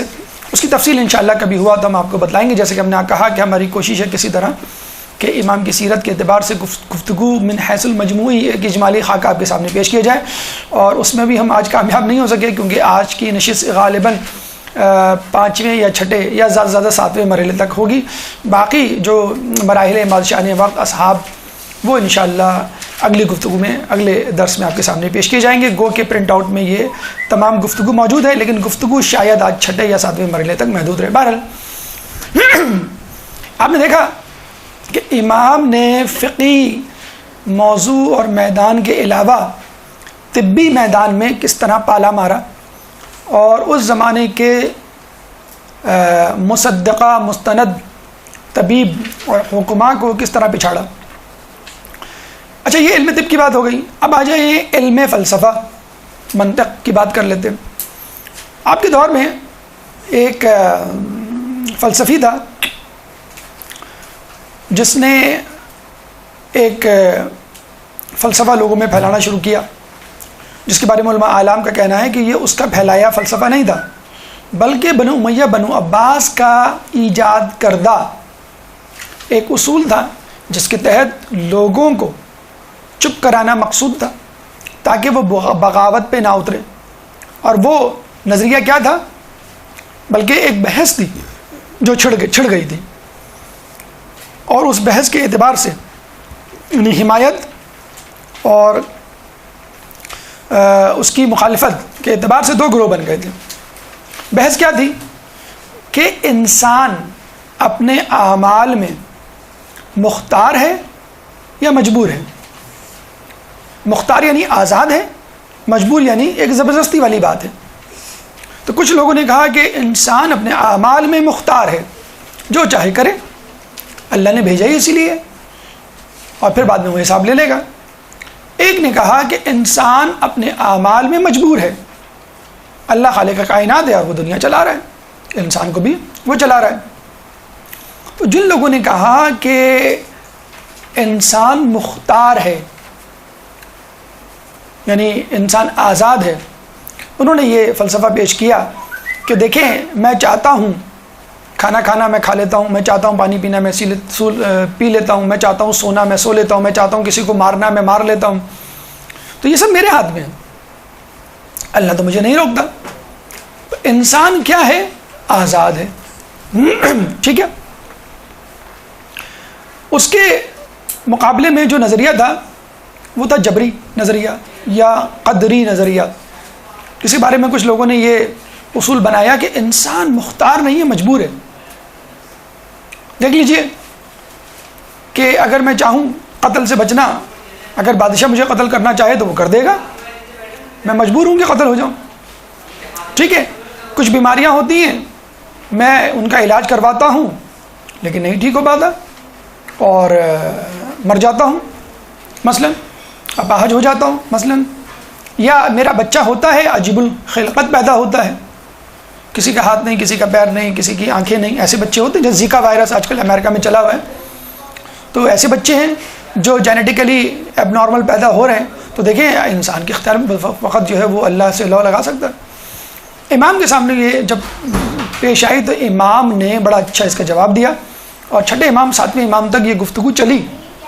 امام نے کیا جواب دیا؟ لا جبرا ولا تفویضا ولکن امر بین الامرین، کہ زندگی نہ تو جبر ہے نہ آزادی، بلکہ یہ دونوں کے درمیان کی چیز ہے.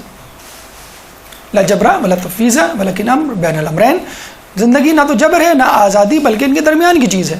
کچھ چیزیں ہمارے اختیار میں ہیں اور کچھ چیزیں خدا کے اختیار میں ہیں، لیکن جو چیزیں اللہ کے اختیار میں ہیں اس کی بابت اللہ تعالیٰ قیامت کے دن سوال نہیں کرے گا. انسان قابل مواخذہ نہیں ہوگا، اکاؤنٹیبل نہیں ہوگا. مثلا کن باتوں کے بارے میں، کن اعمال کے بارے میں جو اس کی دسترس میں نہیں. پیدائش ہماری دسترس میں نہیں، ہم کہاں پیدا ہوں گے، کس طرح پیدا ہوں گے، کالے پیدا ہوں گے، گورے پیدا ہوں گے، یا رزق سمجھ لیجئے اس کا ذمہ اللہ کا ہے، ہمیں نہیں معلوم، یا کم از کم وہ رزق جو سسٹینیبل ہے، جو آپ کی بقا کے لیے ضروری ہے. ٹھیک ہے. اچھا، شادی کوشش کر سکتے ہیں، آپ کو نہیں معلوم. موت کہاں ہوگی، کیسے ہوگی، کسی کو اس کے اوپر.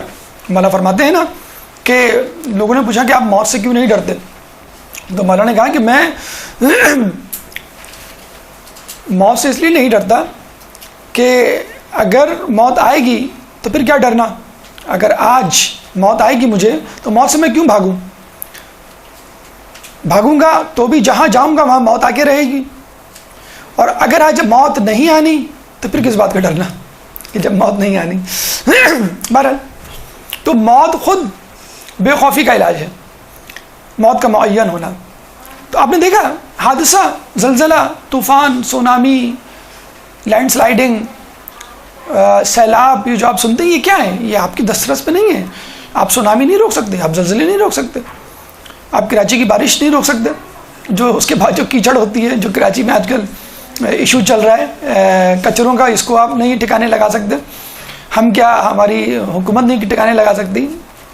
تو آپ نے دیکھا، لیکن اللہ تعالیٰ آپ سے قیامت میں اس بابت سوال نہیں کرے گا. کس بابت؟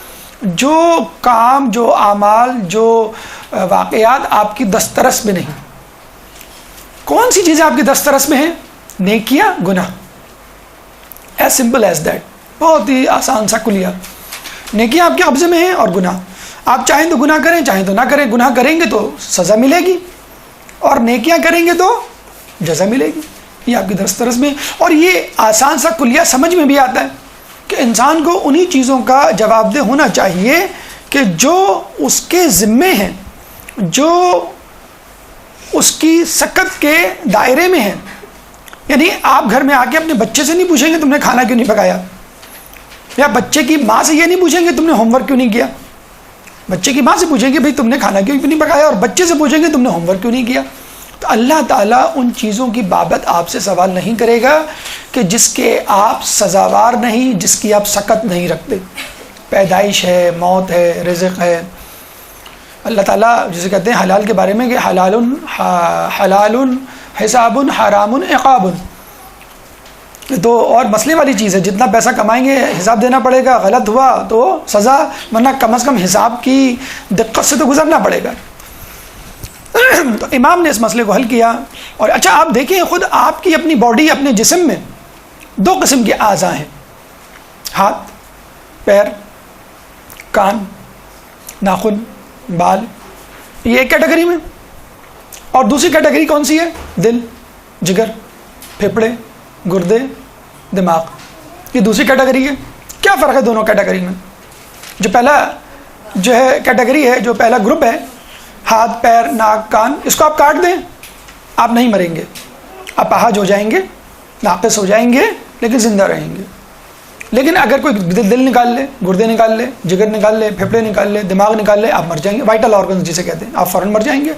تو اس کا مطلب کیا ہوا کہ آپ کے اندر کچھ اعضاء ایسے ہیں جن پر آپ کی زندگی کا دار و مدار ہے، اور کچھ اعضاء ایسے ہیں جن پر آپ کی زندگی کا دار و مدار نہیں.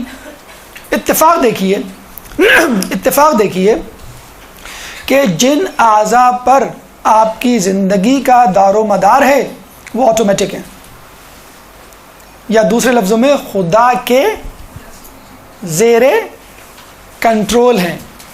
دل آپ خود نہیں دھڑکواتے، خود دھڑکتا ہے.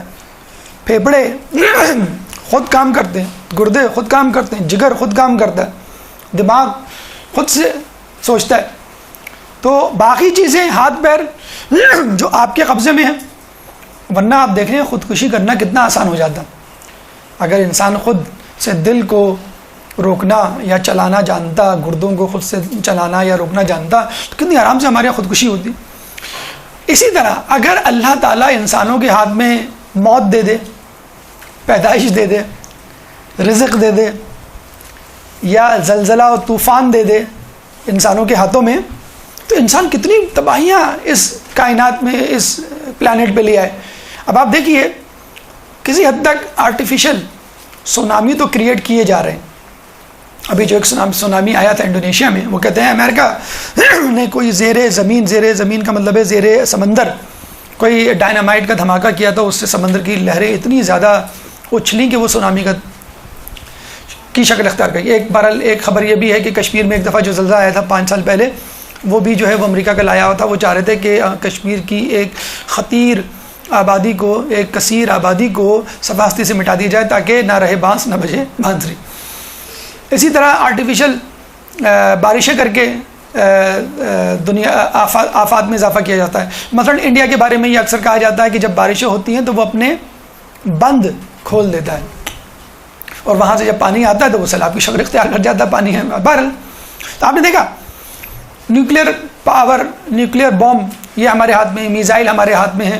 ان سے ہم کتنا غلط فائدہ اٹھا رہے ہیں. میزائل اور جو ویپنز ہیں اس کا کتنا زیادہ غلط استعمال ہو رہا ہے. مطلب آپ کی اطلاع کے لیے عرض ہے، یہ جو نارکوٹکس ہیں، یہ جو ویپنز ہیں، دنیا میں بہترین کا مطلب ہے سب سے زیادہ منافع کمائے جانے والے ذرائع آمدنی ہیں، جس کو امریکہ یورپ والے یوز کرتے ہیں باقاعدہ. اسلحہ اور narcotics, 50% of the narcotics consumed by Americans by اٹ سیلف، وہاں زیادہ یوز کرتی ہیں. 50%، more than 50% of the weapons supplied by America. بہرحال اگر انسان کی دسترس میں یہ طاقتیں آ جائیں تو انسان کتنی تباہی مچائے.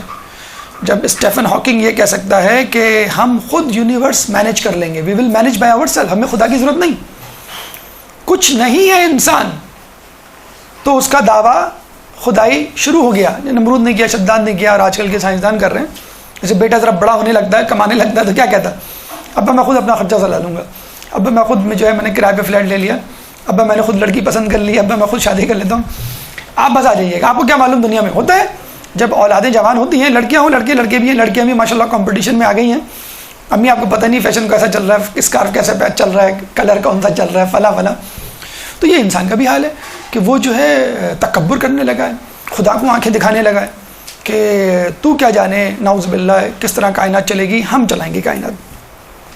اگر اللہ اتنی بڑی تباہی کے سوئچ یا ریموٹ کنٹرول اپنے ہاتھ میں نہ رکھے تو انسان خود کتنی بڑی تباہی کا، وہ گاڈس پارٹیکل جو ڈھونڈ رہے ہیں آج کل، وہ یہی تو ہے کہ وہ اس پارٹیکل کو ڈھونڈ رہے ہیں کہ جس کے ذریعے سے یہ کائنات وجود میں آئی. کیوں؟ وہ کہہ رہے ہیں کہ وہ کائنات، وہ گاڈس پارٹیکل ہمارے ہاتھ میں آ جائے تو ہم خود کائنات بنائیں.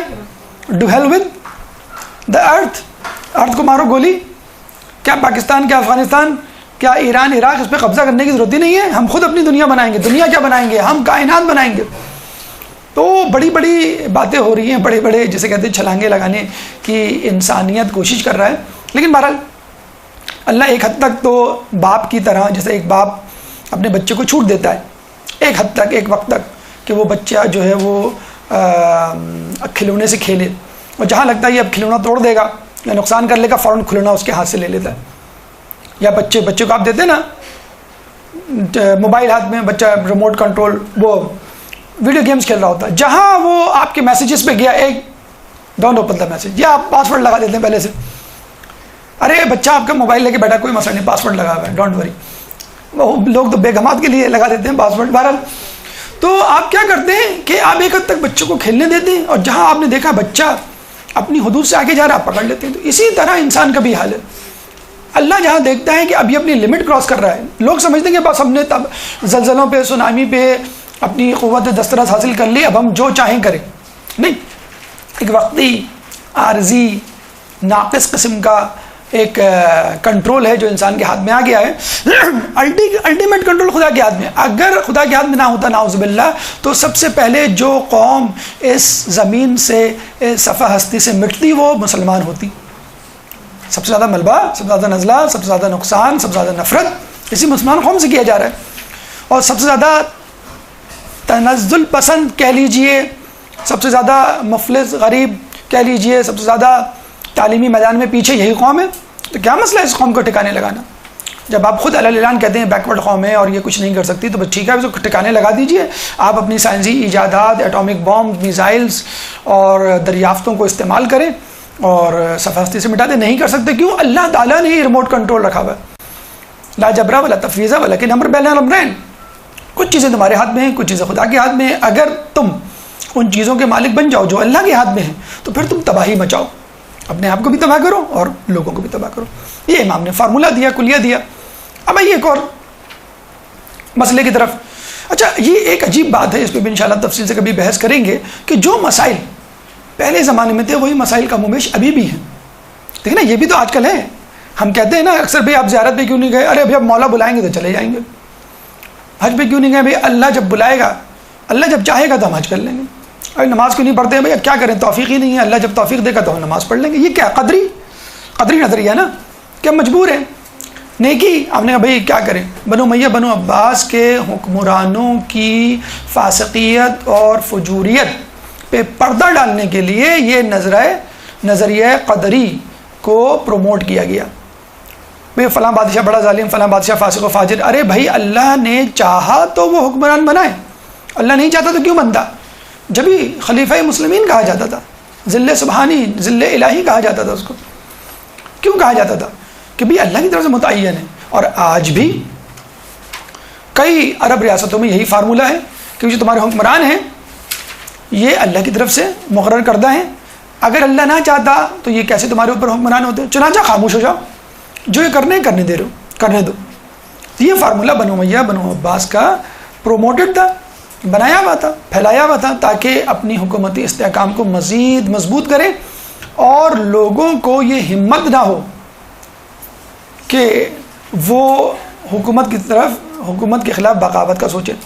جو طاقتور لوگ تھے ان کو پابند سلاسل کر دیا جاتا، قتل کر دیا جاتا، اذیت دی جاتی، گھروں کو نظر آتش کیا جاتا.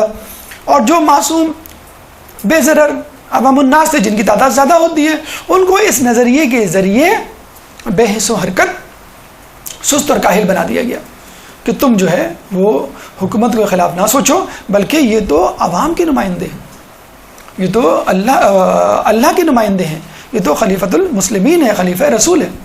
بہرحال تو یہ نظریہ جبر اور قدر جو ہے باقاعدہ حکمرانوں کی طرف سے پھیلایا گیا تھا تاکہ لوگوں کو بغاوت سے روکا جا سکے. پھر ایک نظریہ ملحدوں کا تھا، الہاد پرستوں کا تھا، جو آج کل ایتھیزم کی صورت میں موجود ہے. اچھا، اس زمانے میں کیا نظریہ پھیلا کہ بھی اللہ جو ہے یہ چیزیں نہیں چلا رہا اور چیزیں خود بخود موجود میں آ رہی ہیں، بلکہ کچھ روایتوں میں تو ایسی باتیں ہیں جو یقین کرنے کے بھی قابل نہیں. مثلا ابو شاکر یسانی ایک ملحد تھا، اس نے لوگوں کے سامنے جنت دوزخ کا مذاق اڑانا شروع کر دیا اور یہ کہنا شروع کر دیا بھائی دیکھو تم لوگوں نے سنا ہے کہ روایتوں میں موجود ہے کہ جنت میں فلاں نہر ہوگی جس میں 2 رنگ کے مشروب ہوں گے، ایک شہد اور ایک دودھ، یا 7 رنگ یا 3 رنگ کے مشروب یا نہریں یا رنگ. تو یہ کیسے ممکن ہے؟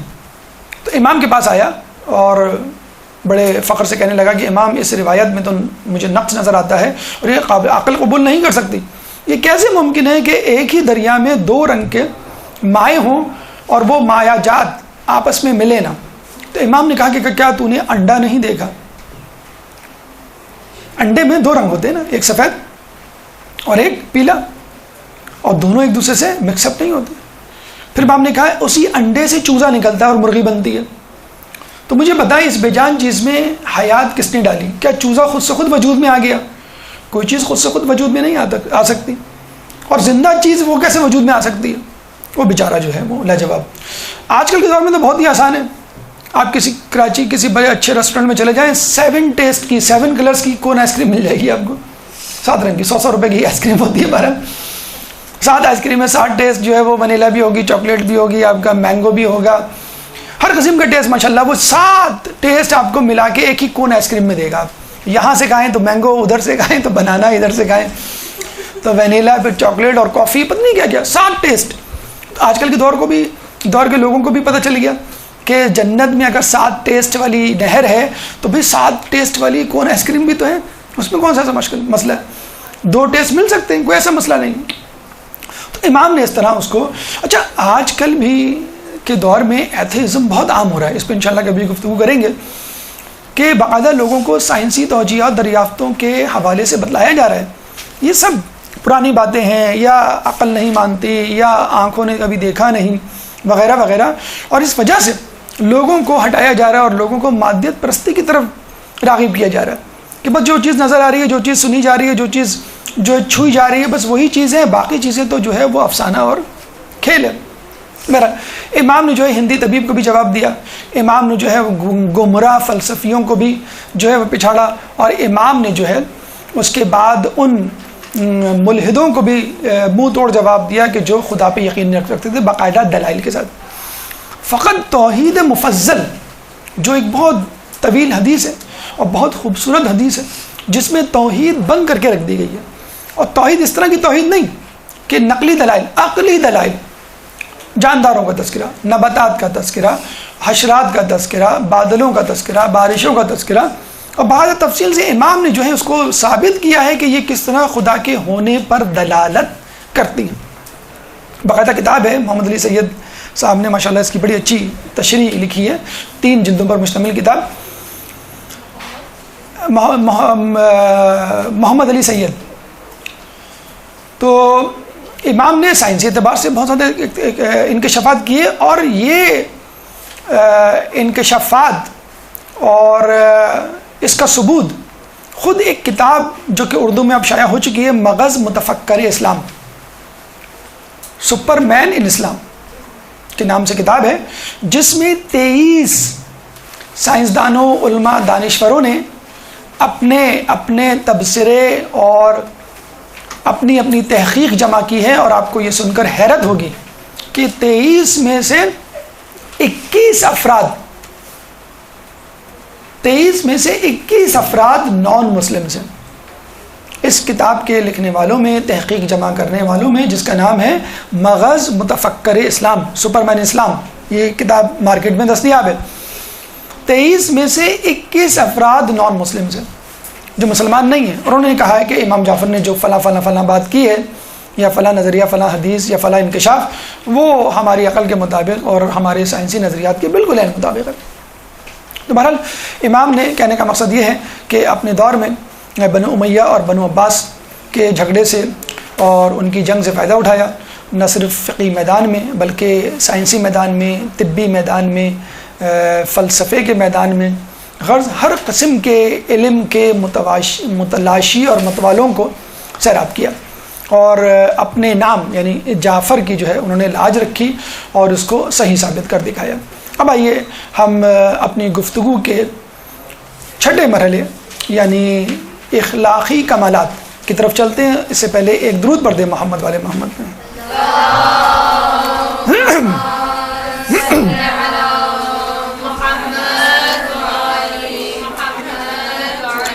اچھا، آپ نے نوٹ کیا ہوگا کہ بعض اوقات انسان جو ہے جو مصروف ہوتا ہے عموماً وہ تھوڑا سا چڑچڑا ہوتا ہے، غصے والا ہوتا ہے۔ مثلاً کوئی ڈاکٹر ہے، کوئی انجینئر ہے، کسی کمپنی کا باس ہے، تو اس کے پاس وقت نہیں ہوگا لوگوں سے بات کرنے کا، اس کے پاس وقت نہیں ہوگا ٹی وی دیکھنے کا، اس کے پاس وقت نہیں ہوگا کسی کے ساتھ بہت زیادہ خوش مزاجی، خوش اخلاقی سے ٹائم پاس کرنے کا، بہت جلدی میں ہوگا، ہوں ہاں میں جواب دے گا، جلدی غصے میں آ جائے گا، اپنے کام سے کام رکھے گا، اور عموماً لوگوں کو لفٹ نہیں کرائے گا، جیسے عام عرف میں جو کہا جاتا ہے۔ امام پہ اتنی زیادہ بھاری ذمہ داریاں تھیں، علمی اعتبار سے، سیاسی اعتبار سے، اخلاقی اعتبار سے، معاشی معاشرتی اعتبار سے، کیونکہ اس زمانے میں امام کے پاس ہر شخص اپنے مسائل حل کرنے آتا تھا، چاہے وہ علمی مسئلہ ہو، چاہے وہ جو ہے وہ معاشی مسئلہ ہو، ان تمام جو ہے مسائل کو امام جو ہے وہ حل کیا کرتے تھے۔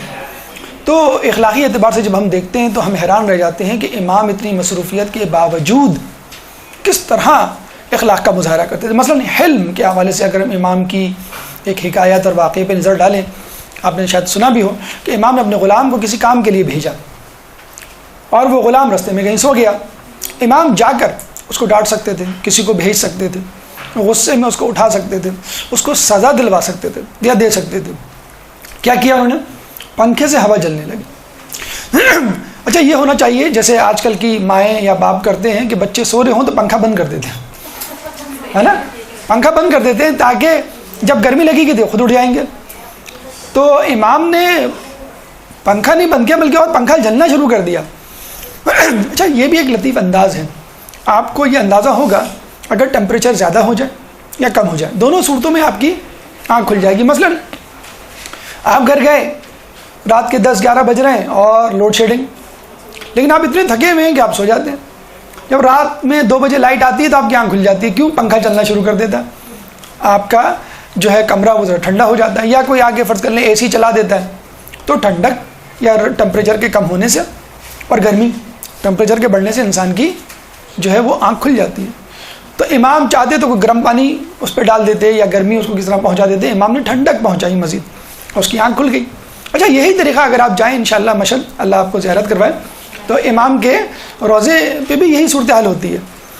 کاظمین جائیں، وہاں پہ بھی یہی صورتحال، نجف میں جائیں، یہاں بھی، کہ وہاں کے جو شرطے کہنا چاہیے، پولیس مین کہنا چاہیے، یا جو وہاں محافظ روضہ اور قبر ہوتے ہیں، قبر مبارک پہ جو متعین افراد ہوتے ہیں، وہ ان کے ہاتھ میں ایک کیا کہنا چاہیے، پھولدار جھاڑو کہہ لیجئے، یا کوئی مور کا پر یا کوئی ایسی چیز ہوتی ہے، برش ٹائپ چیز ہوتی ہے، جو وہ بس ٹچ کرتے ہیں آپ کو اور آپ سمجھ جاتے ہیں بھئی یہاں پہ اونگنا نہیں ہے، یہاں پہ جو ہے وہ سونا نہیں ہے، یہاں پہ جو ہے پیر پھیلا کے لیٹنا نہیں ہے وغیرہ۔ اگر یہ چیز اگر آپ حج اور عمرے میں دیکھیں، یہ چیز ہمیں مفقود نظر آتی ہے، بڑے افسوس کے ساتھ کہنا پڑتا ہے کہ وہاں جس طرح بدتمیزی سے لوگوں سے پیش آیا جاتا ہے، واضح طور پہ انسان محسوس کرتا ہے۔ حج عمرہ کر کے آئے اور زیارت کر کے آئے، زیارت میں جس طرح آپ کو مرحبا یا ویلکم کیا جاتا ہے، اس طرح حج عمرے میں آپ کے ساتھ جو سلوک کیا جاتا ہے، اب جو معیشت نیچے کی طرف جا رہی ہے اس میں تو اور زیادہ ابال اور غصے کا امکان زیادہ ہے۔ بہرحال تو یہ طریقہ ہے، مطلب آپ اپنے بچے کو غصے میں اٹھا سکتے ہیں، مار کے اٹھا سکتے ہیں، پنکھا بند کر سکتے ہیں، اور یہ بھی کر سکتے ہیں اس کے بالوں میں کنگھی شروع کرتے ہیں اپنی انگلیوں سے کہ بیٹا اٹھ جاؤ، بہت دیر ہو گئی، تمہیں اسکول جانا ہے یا تمہیں ابھی پڑھنا بھی ہے۔ تو کئی طریقے ہیں، بچہ جو ہے اسی حساب سے پھر آپ کو رسپانس دے گا۔ اگر پیار محبت سے اٹھائیں گے تو آپ کے دل میں پیار محبت، اس کے دل میں پیار محبت پیدا ہوگی۔ اگر غصے سے اٹھائیں گے تو آپ کے جانے کے بعد دوبارہ کمبل تان کے وہ سو جائے گا۔ امام نے فقط کیا کہا، صرف یہی نہیں کہ اٹھایا، بلکہ اس کو ایک کلیہ دیا کہ دیکھو دن کام کے لیے، رات آرام کے لیے ہوتا ہے۔ وَجَعَلْنَا اللَّيْلَ لِبَاسًا وَجَعَلْنَا النَّهَارَ مَعَاشًا، کہ ہم نے رات کو لباس بنایا اور ہم نے دن کو معاش کا ذریعہ بنایا۔ یہ اصول ہے، یہ تم جاری و ساری رکھو۔ اگر تم دن میں کام کی بجائے سو اور رات میں کام کی بجائے پڑھو، یا پڑھو تو چلیں ایک ایکسیپشن دی گئی ہے کہ تعلیم کے لیے آپ جاگ سکتے ہیں یا بہت ضروری کام ہو، یا رات کے وقت جو ہے کام کرو، تو یہ تمہاری بیولوجیکل ردم یا ہارمونز کے لیے نقصان دہ ہے۔ مجبوری ہے تو ایک الگ بات ہے، مثلا چوکیدار ہے، اس کو رات میں جاگنا ہے بہرحال۔ تو یہ طریقہ کار ہے اخلاقی اعتبار سے کہ اگر کسی سے غلطی ہو جائے، ہمارے یہاں کیا ہوتا ہے کہ چلو بھائی بہادرآباد چلتے ہیں چائے پینے، بیگم پریشان، بہادرآباد چائے پینے، خیریت پہ؟ خیریت کیا ہے، 2.5 گھنٹے پہلے تم سے کہا تھا کہ چائے دے دو، اب آدمی باہر ہی پیے گا جا کے، اچھا سوری، یہ انداز ہوتا ہے۔ اس بیچاری کے ذہن سے نکل گیا کہ انہوں نے چائے کا بولا تھا اور میرے ذہن سے نکل گیا، میں بھی ساسی کی خدمت کر رہی تھی اور انہوں نے سب کے سامنے، ساس کے سامنے یہ جملہ ٹاک دیا کہ چلو بھائی تم کو چائے پلا کے لاتا ہوں، کیوں؟ تم سے 2.5 گھنٹے پہلے چائے کہا تھا، ابھی تک نہیں پہنچی۔ تو یہ ہمارا رویہ ہوتا ہے، کھانے میں جو ہے وہ نمک، قورمے میں نمک زیادہ ہو جائے، یا چائے میں جو ہے وہ چینی کم ہو جائے. آپ دیکھیں. اور پھر یہ جو ملبہ یا نزلہ جو ہے جو شوہر بیوی پہ گراتا ہے، بیوی یعنی ماں اپنے بچے پہ ٹرانسفر کر دیتی ہے. 10 مرتبہ تم سے کہا ہے کہ ٹی وی آہستہ جو ہے وہ دیکھا کرو، لیکن تمہاری جو ہے وہ تو وہ کان مروڑ دیا جاتا ہے، پہلے ریموٹ کا پھر وہ جو ہے بچے کا. تو ہمارے یہاں بھی یہی معاملہ ہے کہ سختی پہ اگر آپ دیکھیں، ٹو بی ویری فرینک، آپ ایک لسٹ بنائیں مت، اپنے دل میں سوچیں کہ آپ سے خود دن بھر میں کتنے گناہ ہوتے ہیں. ہم اپنے طور پر کتنے گناہ کرتے ہیں. اچھا اب اس میں گناہ آپ یہ مت سمجھیے گا کہ آپ نماز نہیں پڑھ رہے.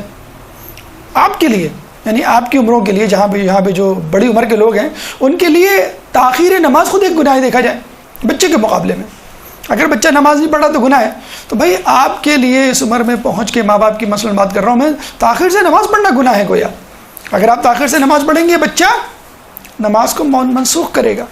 آپ مستحبات پہ عمل نہیں کریں گے، بچہ واجبات پہ نہیں عمل کرے گا. اگر آپ اپنی لسٹ بنانے بیٹھیں کہ میں نے آج کتنے گناہ کیے یا میں نے کتنے کاموں سے غفلت برتی، تو آپ خود ہی شرمندہ ہو جائیں گے کہ میں خود جو میں نے معیار بنایا ہوا ہے اس پہ نہیں پورا اتر رہی، میں خود اپنے شوہر کو راضی نہیں کر پا رہی. اچھا شوہر خود سوچے کہ میں دفتر میں کیا ایمانداری سے کام انجام دیتا ہوں، کیا میں کرپشن میں انوالو نہیں، کیا میں وقت پہ پہنچتا ہوں، کیا میں وقت پہ نکلتا ہوں، کیا میں وقت پہ کام مکمل کر دیتا ہوں، کیا میرا باس مجھ سے خوش ہے. تو اس کو خود اپنے اندر 10 خامیاں نظر آ جائیں گی. تو ہر انسان غلطیوں اور خامیوں کا مرکب ہے.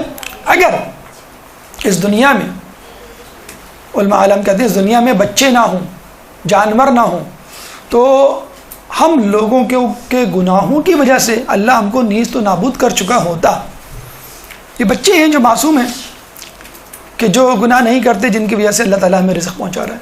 یہ جانور ہیں، نباتات وغیرہ ہیں، جن کی وجہ سے اللہ تعالیٰ اس کائنات کو، اس دنیا کو تہس نہس نہیں کرنا چاہتا، جس کی وجہ سے یہ کام جاری ہے.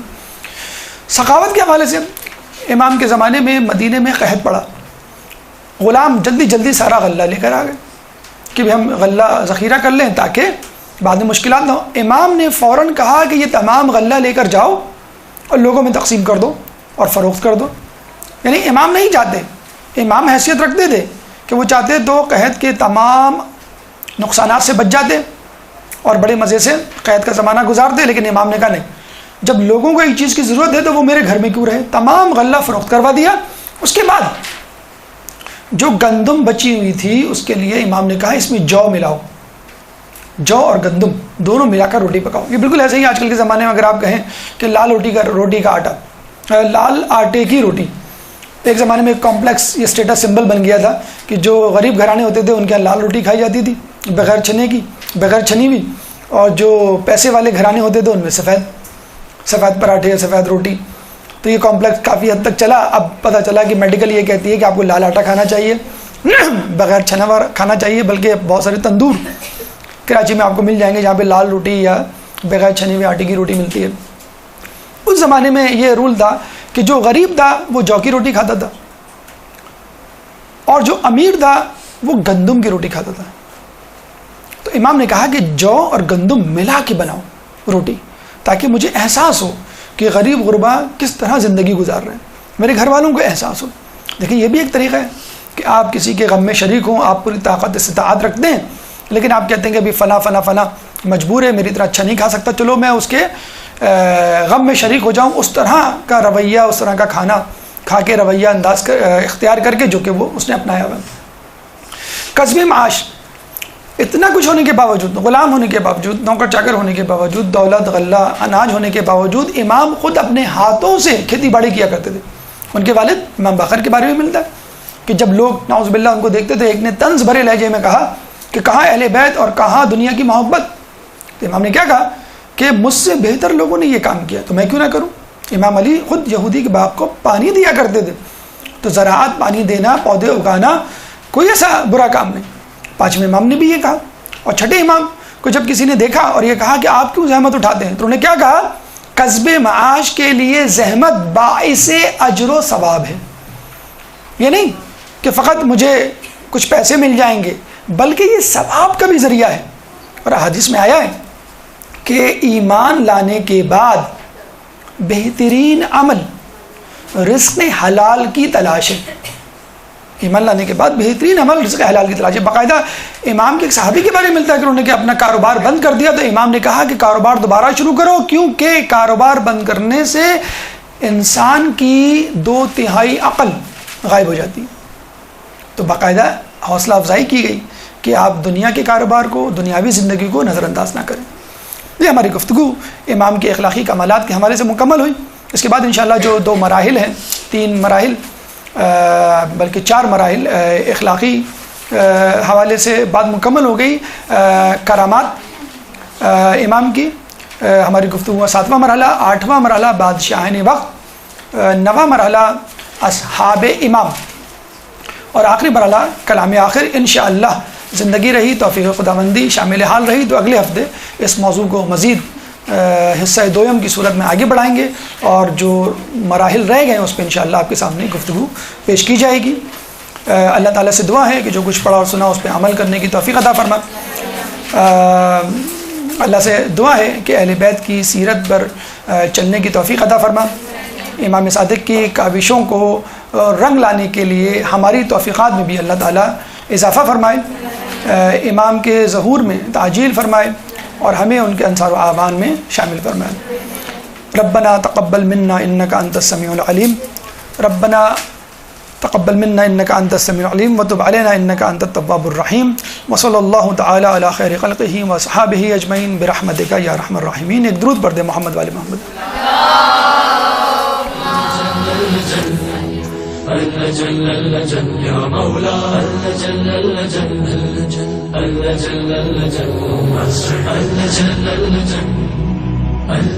یا صاحب السماء